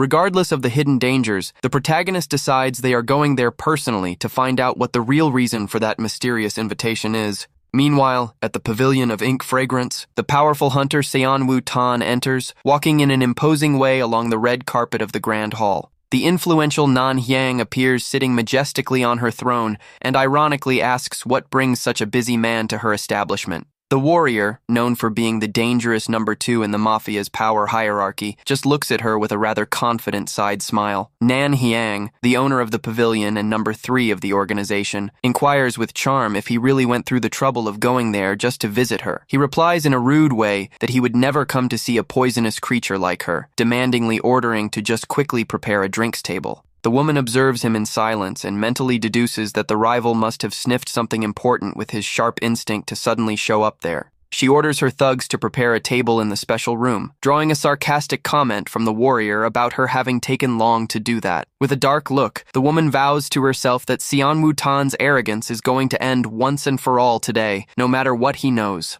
She recalls that the reward for the hero's head is a medium-grade mana stone, promising to use it to surpass the rival and then rip his head off. She secretly orders to mix a powerful anesthetic powder in the drink of the special room. Leaving her thugs scared at the extreme danger of that drug, Nan Hiang demands the use of 10 entire packets to ensure the monster is taken down, determined to not let the rival steal her valuable credit. Meanwhile, Xian Wutan snorts with disdain and vows he is not going to allow that cheating woman to steal his prey so easily by any means. With a terrifying smile and sharp teeth, the warrior states with total greed that he is going to devour both the valuable mana stones and the nameless wanderer. The scene cuts to Jin Guan eating meat in a desperate way at the banquet, while someone calmly advises him to chew slowly so as not to choke. Alice asks if he had been starving for days, and the young man replies with his mouth full that he spent a long time eating nothing but bland rice balls. Nahande enthusiastically thanks for being on the most noble floor there, making Jin Guan notice confused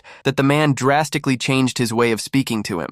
Nahande explains that that floor is reserved only for very important people, celebrating that thanks to the hero they are being treated like kings. The hero tells the man to eat more instead of thanking, while Alice observes the table surprised to see they are devouring everything in such a fast way. Suddenly, the beautiful Giseng named Hua Riyong appears by surprise at the place and hugs Jin Guan from behind with a lot of intimacy, calling him by a sweet nickname. She formally introduces herself to the nameless wanderer and confesses with a seductive tone of voice that she was anxiously awaiting his illustrious arrival at the place. Alice watches that sudden display of affection and is completely shocked and annoyed at the woman's boldness in getting so close to the protagonist, the pavilion. Hostess explains that to ensure the best possible service, they decided to close the upper floor entirely for the new guests. She kindly asks for them to leave all their worries aside and just enjoy to the maximum that special night of celebration at the place. The Gisayang lovingly holds the young warrior's hand with a knowing smile, trying to guide him toward a more private area of the establishment. With a look full of mystery and hidden motives, she reveals she prepared a special table just for him and asks in a provocative tone if he is curious.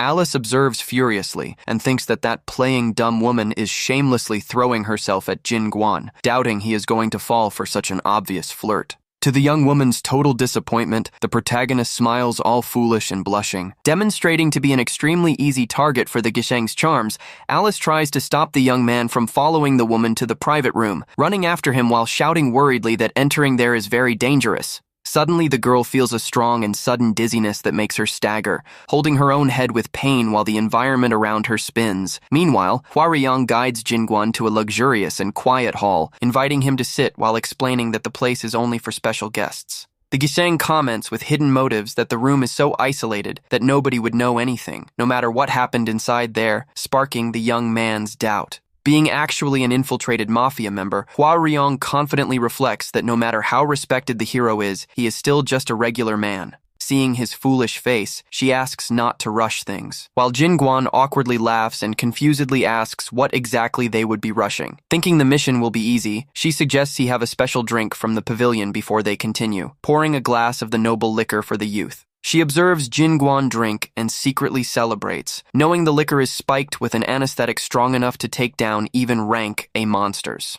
While planning his capture, the villainess is surprised when Jin Guan praises the flavor of the drink, remaining totally conscious and in good spirits after swallowing everything. The young man slams the glass on the table excited, praising the good reputation of the Pavilion of Ink Fragrance, and joyfully demanding that she pour him one more glass. The Gizeng goes into absolute shock and completely pale upon seeing the potent poison had absolutely zero effect on the mysterious warrior's body. Sweating cold from pure nervousness, she tries to cover up her incredulity and forces a fake smile while going back to fill his glass with the spiked drink. The woman serves one more glass while tensely thinking she brought several extra drugs, deciding to put an even more lethal dose to test his resistance. Jin Guan drinks the second glass and comments in a thoughtful way that the flavor is quite different from the first. Leaving the Giseng apprehensive by his side at his perception, he turns to her with an ironical smile and mocks the massive trouble the villainess is having to spike his drinks with every round served.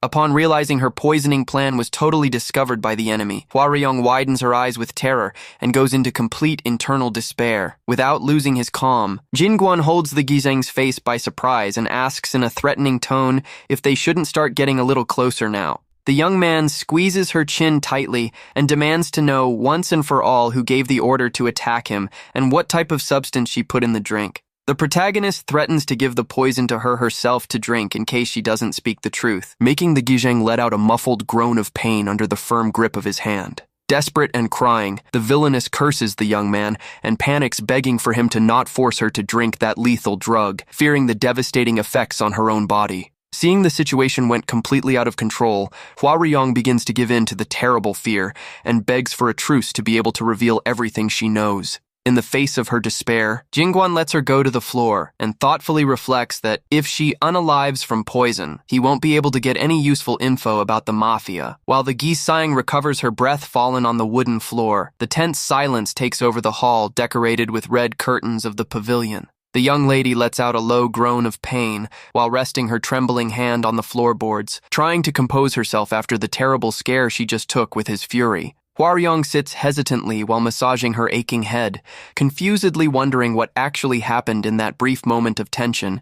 Jin-guan calmly asks with an ironical smile if she has already woken up from her trance, making the woman jump from a startle upon hearing his voice so close. The young hero, sitting comfortably in the chair next to her with a glass in hand, directly orders her to just sit so they can talk. He warns in a threatening tone that her poison won't have any more effect against him, advising the villainess to not try any funny business if she wants to stay alive. The Gizeng trembles with terror upon realizing the protagonist already knew about the entire poisoning plan since the first instant he entered that luxurious hall. Trying to keep her composure, she bluffs, telling him to not celebrate victory early, claiming she already poisoned all his companions who stayed in the outside hall. At this moment, Baekmundo and Alice enter the room, revealing the detoxification process was already successfully completed, despite Alice complaining of a stomachache. Jin-guan praises the apothecary for having solved everything faster than expected, leaving the Gizeng completely astounded without understanding how they neutralized the drug. Baekmundo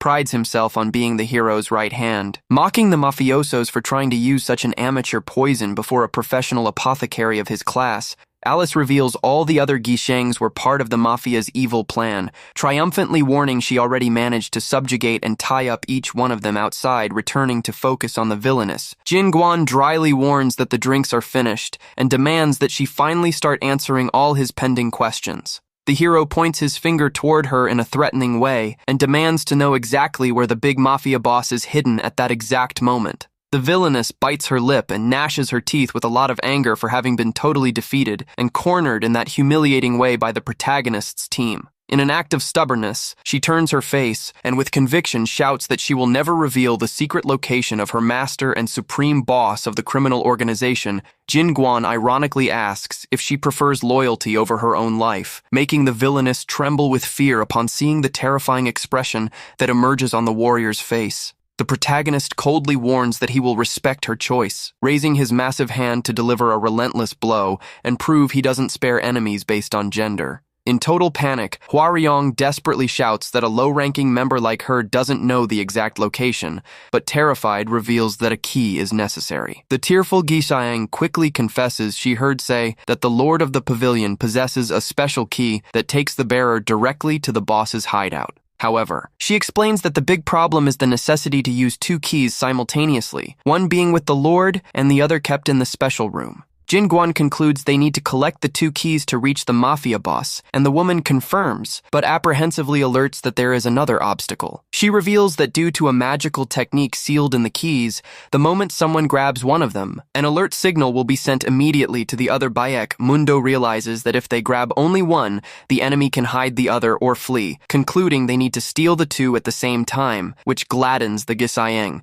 The villainess secretly celebrates for them having believed in her lie, which serves only to send the nameless wanderer alone to meet the dangerous lord of the pavilion. Without suspecting anything, Jin-guan orders the group to split up to look for the keys, deciding to personally go confront the powerful lord of the pavilion. Jin Guan asks the elder to help him organize everything there along with Han Dae, and the veteran immediately agrees to the task, while the hero prepares to leave Alice worriedly questions if he is really going to trust that Giseng, fearing it's a trap. But the young man replies that what doesn't unalive him only makes him stronger. He tells them to not worry about him and focus on their own safety, making the young woman relievedly conclude it's impossible for something to go wrong with a monster like him. Observing Jin Guan walk away, Hua Rayong mentally mocks his pride, thinking that hillbilly has no clue how vast the world outside is. The villainess highlights that the pavilion owner is one of the few rank A hunters in the region, guaranteeing the protagonist will end up begging at her feet when they face each other. She also doubts his companions will do any better, since in the special room of the pavilion, a true monstrous warrior anxiously awaits them for combat. With a sadistic and vengeful smile on her face, the Gizeng internally celebrates that no matter where they decide to go, the final fate of all of them will be nothing but demise. In the other part of the plan, Baekmundo admits he doesn't worry about the hero, but confesses apprehension about what they themselves must do to deal with the dangerous special room. The apothecary says to not worry because he just had a great idea, sparking a terrible bad feeling in the old man upon seeing that mischievous smile stamped on his face in the pavilion's special room. The mafia guards find the sudden arrival of visitors strange and irritably ask who was responsible for requesting gizaengs for the place. A soft voice replies from the hallway warning that nobody needed to call them. Alice appears disguised under the fake name of Cho Ryong, explaining with a sweet and feigned smile that they came on their own just to serve them in the best way. The guard blushes and says he cannot refuse such kindness from such beautiful ladies, but intrigued, asks if only the two came to accompany the group of men in the room.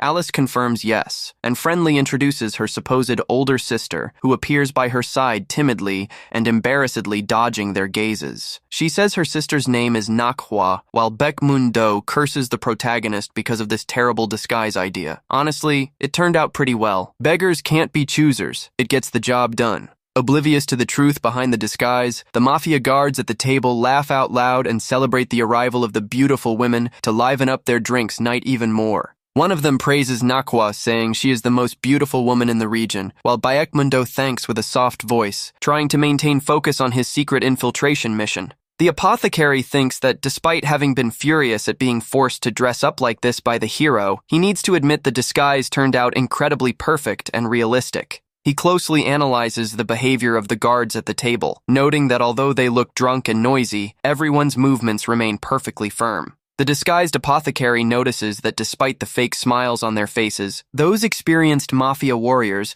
are not displaying any opening for a surprise attack. He concludes that all guards at the table belong to the dangerous rank B, reflecting it would have been extremely risky to try a direct and unarmed confrontation against all of them. Maintaining calm and the discretion of his disguise, the apothecary focuses only on visually examining the place to try to find out where the valuable key to the special room is kept. He remembers the warning that the key to the special room is kept directly with the man who has red hair, proceeding to look for him among those present in the hall. Upon noticing that none of those present there has red hair, he decides he needs to find a discreet way to dismiss those guards to search the other rooms. He concludes that poisoning everyone will be the simplest solution, using his special apothecary skill to secretly infuse a toxic substance into the wine jar. The moment he prepares to act, an overwhelming presence suddenly emerges right behind him, making Baekmundo break into a cold sweat upon feeling a monstrous aura stare at him. The guards get startled and surprisedly ask what Master Seon Wu-tan is doing there, since he was supposed to be resting in his private quarters at that moment. Upon seeing the red hair of the newcomer, the apothecary tensely realizes that that is the man who keeps the key, but soon notices there is a much more urgent and dangerous problem. Just by the pressure of the terrifying energy emanating from the newcomer, the apothecary immediately notices that that man belongs to the feared rank A of martial strength. He remembers the plan drawn by Jin Guan that the hero would take care of the pavilion lord, while the two took care of the special room in a simple and fight complication-free way. The apothecary internally cries and laments that the mission actually is extremely difficult and dangerous, desperate with the fact that they are about to be unalived inside there. One of the guards comments that Nan Hyang tried to spike the drink served earlier and asks if the master wishes them to bring a new table with clean drinks to the VIP hall. Xian Wu Tan refuses and deduces the rival is plotting something for tonight, irritably demanding that Manhwa hurry up with that and pour one more glass of drink directly for him. The apothecary celebrates having used an elixir to hide their presence earlier, because he knows that without that, the energy tracking of the rank A enemy would have discovered them immediately. He calms down, knowing the elixir will keep them hidden, and focuses on serving the drink in a delicate way to try to confirm if the key is indeed kept with the warrior. With a sadistic smile of sharp teeth, the feared warrior murmurs that he is very curious to see what type of pathetic plan his rival in the pavilion prepared for tonight. Manhwa gently offers a glass of wine to try to calm him, but the red-haired man turns in her direction with an extremely sharp look that is suspicious of everything. In an extremely abrupt way and without any warning, the powerful hunter advances and tightly grabs the disguised apothecary's wrist, completely halting his movement. Baek Mundo tries to maintain the female role and asks with a trembling voice if he did something wrong, while the enemy demandingly inquires in a threatening tone for him to confess all the truth right away. Xian Wutan squeezes his arm even tighter and furiously asks what type of bizarre plan the apothecary is plotting by going to the point of disguising himself as a woman to get close. At that instant, it is explained that with each rank, a hunter manages to climb in the world power system. Their physical and magical attributes increase in an absurd way. The apothecary feigns pain and begs for the warrior to let go of his wrist, knowing the strength of a rank A is crushing and that their farce runs the imminent risk of being discovered there. The warrior brings his nose close and warns that his superhuman sense of smell doesn't let anything pass, irritably revealing that the apothecary is stinking entirely of anesthetic powder. He swears he knows nothing and that he came just to serve drinks, but panics realizing the opponent possesses the dangerous special beast attribute in his body. It is detailed that upon awakening, besides the standard strength ranks, some rare hunters manage to get special elemental attributes like fire, ice, poison, or earth. There are also elements like steel, beast, wind, and thunder, with the chances of unlocking one of these special attributes increasing slightly upon reaching higher ranks. It stands out that Baek Mundo's own medical skills are strengthened by him possessing the poison attribute, which allows infusing lethal toxins into his techniques. The powerful Xian Wutan, who possesses the special beast attribute to amplify his 5 bodily senses, squeezes Manhwa's neck and demands that he stop lying. The apothecary tries to apologize, saying he must have spilled the spiked drink on his own clothes by accident, desperately thinking of how to escape that terrible jam. The warrior irritably asks if she really expects him to swallow that lame excuse, while Alice watches the scene in the background tense and gulping hard from pure dread. Suddenly, Alice simulates being very sick and vomits a colorful liquid directly into the powerful Xian Wu Tan's face, completely interrupting his aggression. One of the thugs is totally in shock and desperately tries to apologize, explaining that the girl just downed the whole drink too fast all at once. Alice feigns a tremendous dizziness, saying the entire room is spinning, making Baek Mundo relievedly think that at least the drink fell only on the villain's face. Extremely disgusted and furious, the Ranka warrior wipes his face and shouts with hatred for them to immediately take that filthy and pathetic girl out from front of him. The scene shows the high-heeled shoes of the 2 fake gisengs quickly moving away from the VIP room while they walk back down the long wooden hallway. Baek Mundo laments they left empty-handed, tensely commenting that he doesn't know how to face the hero, but then ponders if they shouldn't just be grateful for having survived. With a mischievous smile, Alice tells the apothecary to not worry because their lives weren't the only thing she managed to save during all that mess. He asks, surprised, if she wasn't really drunk, and the hunter lady reveals all proudly that it was just a theatrical performance to clear any type of suspicion. She shows she managed to steal a bag directly from the pocket of the feared Ranka enemy, leaving the apothecary totally speechless and shocked at that feat. She playfully explains she took the little bag from his chest pocket, confidently stating that the valuable key to the hideout must be kept right there inside the fabric. Baek Mundo stares at the young woman with an expression of shock mixed with admiration, still incredulous at the fact that a rank D hunter stole from a rank A warrior. He remembers having complained before about how they would have to work with a rank D, stammering in an awkward way upon being questioned by Jin Guan if he didn't like the result.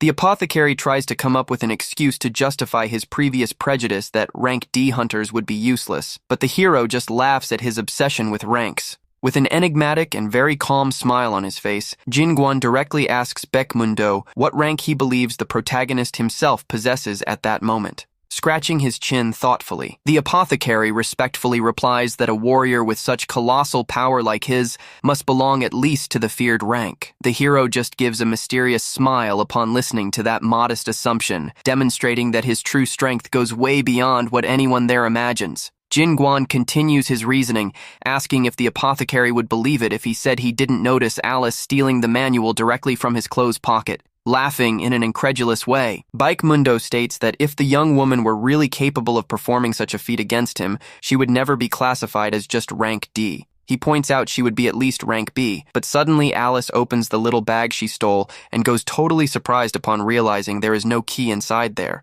Meanwhile, in the VIP room, Xianwu-tan analyzes his own empty pocket with a tense and enraged look upon realizing the girl actually managed to rob him without him noticing. Baekmundo asks, surprised, to Alice if she triggered that vomit just to save him from the enemy's clutches, alerting that she ran a gigantic risk of demise. With a serious look, the young hunter lady directly asks if he got upset for being saved by her, and the apothecary blushes awkwardly, denying that that is the case. She recalls that by the law of the Yanmu hunters' underworld, their guild of criminals and her team should be considered as sworn mortal enemies. Alice admits the apothecary is an annoying rival that makes one want to hit him always, but guarantees she could never let someone perish in front of her without doing anything. With a serene and focused look, the young woman completes her thought, revealing she acted that way because she has total certainty that if it were the protagonist in that situation, she smilingly guarantees that the hero surely would have done exactly the same to save the life of anyone who was passing through such great danger. She excitedly asks if the apothecary found her reason cool, leaving Baekmundo completely speechless and surprised at that such pure and heroic mindset.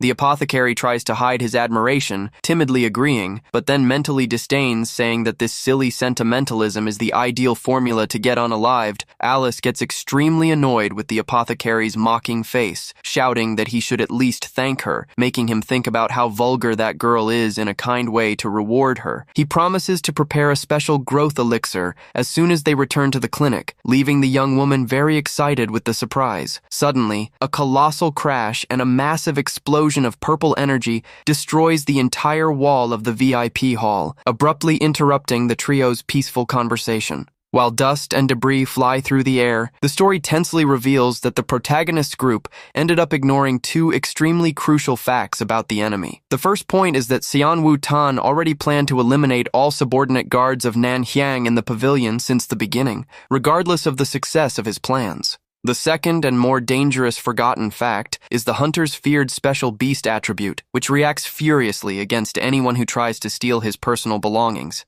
Users of the beast attribute are extremely possessive and always mark their items with their own scent, allowing the rank A hunter to locate them with ease. Xianwu-tan praises their audacity for managing to deceive his sense of smell for a few moments, licking his lips excitedly for finally having a real and thrilling hunt. The monstrous warrior opens his mouth, letting out an ear-splitting shout of pure joy, eager to kick off his first large and violent human hunt after years of peace. He activates the predator's roar technique that completely paralyzes the prey, causing Baekmundo to feel his legs and his body entirely frozen by the sound. Alice also gasps in despair and cold sweat upon noticing her own body simply locked up from dread, being incapable of performing any movement to defend herself. The moment the enemy advances by surprise to deliver a fatal blow, the apothecary desperately tries to shout for the rank D young woman to flee from there as fast as possible. Xianwu-tan delivers an extremely violent and swift claw attack in Alice's direction, cutting the air with a crushing, destructive force right in front of the hunter lady. Baekmundo steps in front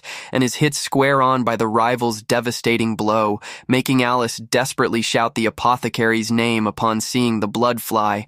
With a cruel smile, the rank A warrior guarantees the wounded apothecary that he doesn't intend to unalive them immediately, deciding to prolong the pain of that fun hunt. Alice falls to the ground trembling and in shock upon realizing the terrible energy pressure emanated by the rank A opponent is so crushing she can't even breathe. Xianwu-tan extends his right hand armed with extremely sharp golden claws, announcing in a sadistic tone that their great hunt is officially initiated. The villain opens a wide, insane smile and challenges the wounded apothecary to show his own claws, mockingly comparing the rival's strength to a regular gate monster. With a lot of effort, Mundo furiously stands up and begins to generate several floating spheres of purple, poisonous energy around him, preparing a desperate counterattack. He activates his special poison torrent technique, tossing that entire massive purple and toxic cloud in the opponent's direction with an extremely violent force. Seonwoo Tan's side smiles and easily deduces that the apothecary's plan is to use that toxic poison mist to directly hit his sharp beast sense of smell. The entire special room is consumed by that massive purple and toxic energy storm, covering the rank a warrior's body completely in a lethal poisonous mist. Seonwoo Tan just mocks the opponent's charge, saying he loves it when his prey exerts themselves and fight a lot before being completely devoured. With a focused and confident look of a predator, the rank, a warrior analyzes the combat situation. Upon noticing a sudden change in the apothecary's posture in front of him, he notes that the scared girl vanished from there, and Mundo staggering confirms he sent her far away because he alone is more than enough to take care of a noisy beast. The wounded apothecary commandingly says he will take care of him alone, remembering having used a special medical needle to command Alice to flee the place immediately. He reflects that the needle he drove into her served to instantly cure the paralysis from the enemy roar, allowing the rank D girl to manage to escape in time. Mundo had warned Alice that if they tried to flee together, the two would perish, since she could feel the real danger of the rank A opponent's crushing power. He explained he would gain the maximum possible time against the hunter, telling the girl to run as fast as she could to Jingguan to report the entire danger situation. Alice runs at full speed and complains about him mentally cursing him, but states that after saving him, they are totally square about the promised growth potion. She runs crying from worry and in thought begs for the apothecary to survive, vowing she is going to bring Jingguan back to help him at any cost. Back in the special room, a massive blast of wind and dust spreads violently through the air, marking the immediate resumption of that tense and dangerous combat. Seonwoo Tan leaps in an imposing way toward the apothecary, delivering one more destructive claw attack while a sadistic smile takes over his beast face. The powerful enemy executes an extremely fast and violent diagonal claw slash in the air, which passes dangerously close by the wounded apothecary's head. To defend himself, the doctor quickly draws his exclusive apothecary weapon, which consists of a heavy metal needle that is extremely resistant and sharp for combat. Sparks fly through the VIP room as the heavy needle violently collides several times against the opponent's golden claws in a fierce and noisy exchange of blows. The rank, a warrior bizarrely praises the disguised apothecary's masculinity, insanely laughing and saying that if he weren't an enemy, he would make him his packmate. Mundo curses the rival as a perverted beast and consumes a forbidden pill to activate the special skill that temporarily increases all his physical attributes. With an expression of extreme fatigue and sweating heavily, he thoughtfully reflects with worry that that is already the second power-boosting pill he consumes in that combat. He recalls he needed to take the first pill just to manage to survive the opponent's crushing initial attack, leaving him now to use the effect of the second. Because the pill uses poison, it guarantees a much greater strength than common elixirs, allowing him to resist well and surprise the rank, an opponent with his strength. The doctor knows the big problem is the accumulation of poison in his own body, while Seonwoo Tan roars with laughter, saying he is much more fun than the other weaklings there. The apothecary spits blood and desperately notices that if he consumes one more forbidden pill in that combat, the accumulated toxicity will finish off his life for good, with his face stained with blood and fatigue taking its toll. Mundo widens his purple eye with dread upon noticing the opponent prepared to deliver one more fatal attack. Seonwoo Tan leaps in a sadistic way with a wide smile on his face, announcing in an insane and violent tone that the time has come for them to start playing in a much rougher way. The warrior hits the ground with a stomp of crushing force, entirely destroying the wooden structure of the VIP hall floor and making large stones fly through the air. Large debris and pieces of wood violently fly through the entire room, while the apothecary tries to disengage in an agile way to escape being crushed by the wreckage, protecting himself with his arms. Mundo groans in pain and is totally shocked at the fact that the opponent possesses such a monstrous power to the point of destroying the ground just by stomping. While watching a massive claw of golden energy advance against him through the air, the apothecary terrifyingly questions himself if that is the true colossal power of a rank A. The violent blow crushes and explodes the VIP room ground in an overwhelming way, generating a massive cloud of dust and pieces of wreckage at the place after the resounding impact. The villain raises his arm, illuminated with energy, and satisfiedly notices the apothecary managed to survive by jumping backward on purpose to manage to cushion the force of the impact. Xian Wutan walks in a slow and imposing way in his direction, mockingly asking if he has already given up fighting, since there is no longer any place where he can flee. He promises to spare him from extra suffering and end his life without pain for having had so much fun in combat, but suddenly is interrupted upon noticing something strange in the opponent. With a terrifying smile and sharp teeth, the rank. A warrior just side smiles upon realizing the wounded opponent decided to continue firm and resist until his limit.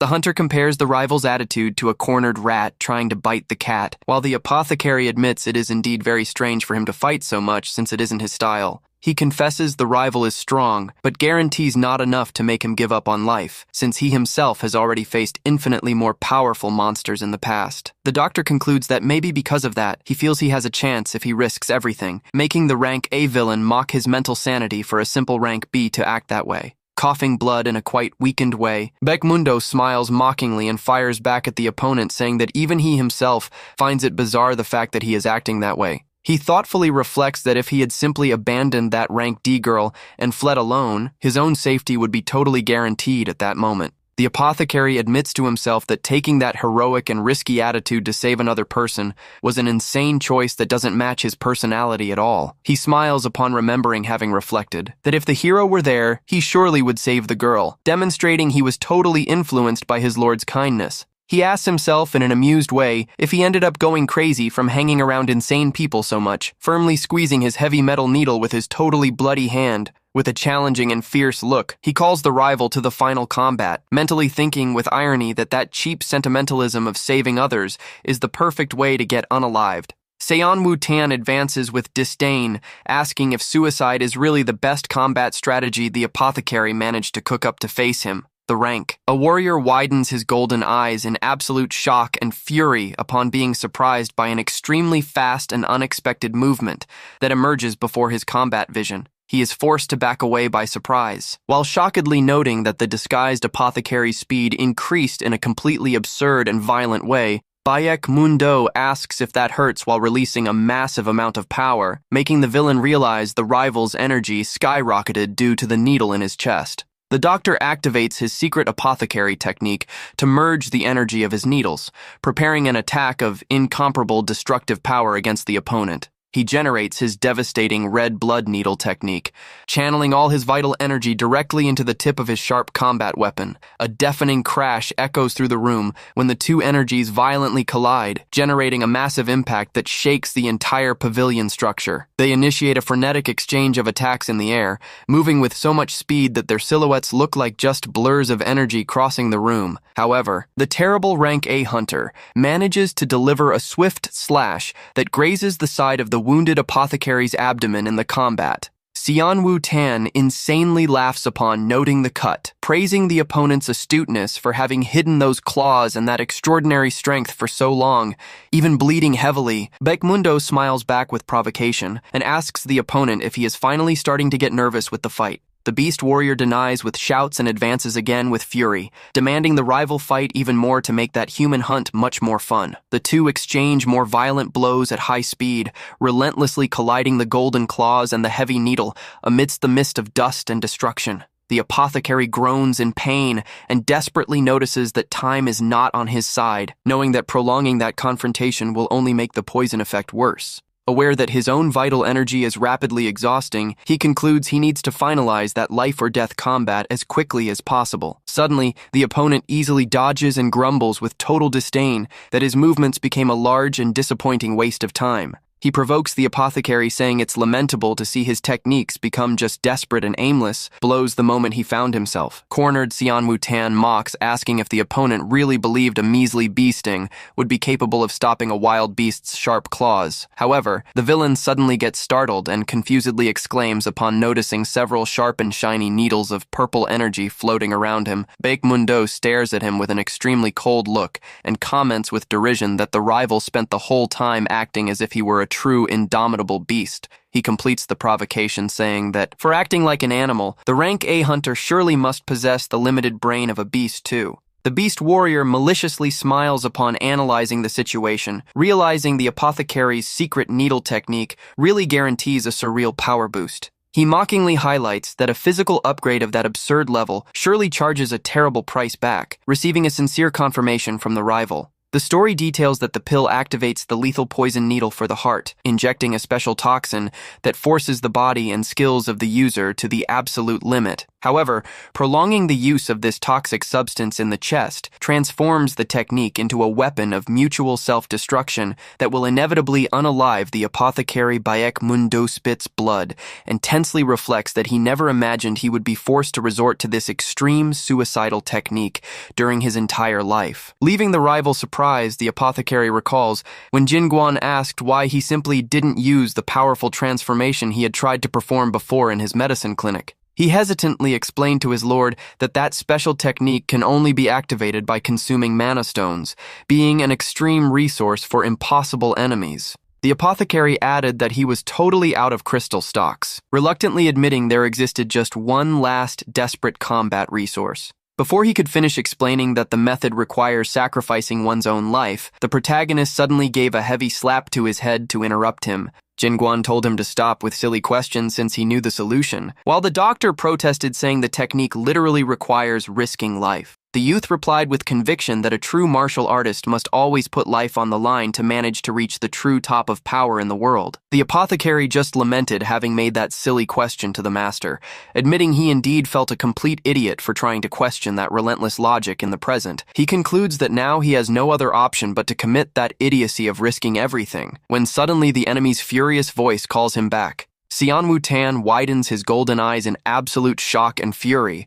upon noticing a massive and dangerous amount of purple magical energy start to explode from the rival. With a fierce look, Baekmundo roars that the time has come for the villain to also put his own life on the line, using all his remaining vital energy as supreme fuel. He advances with all his determination to deliver a desperate attack that surpasses all his physical limits, activating a secret deadly apothecary technique. The doctor shouts the name of his supreme life-cutting needle technique, delivering the final attack while ordering all his poison power to connect at once. However, the terrible rank, a warrior, just opens a wide, sadistic smile of sharp teeth upon seeing the opponent's desperate charge in his direction in the room.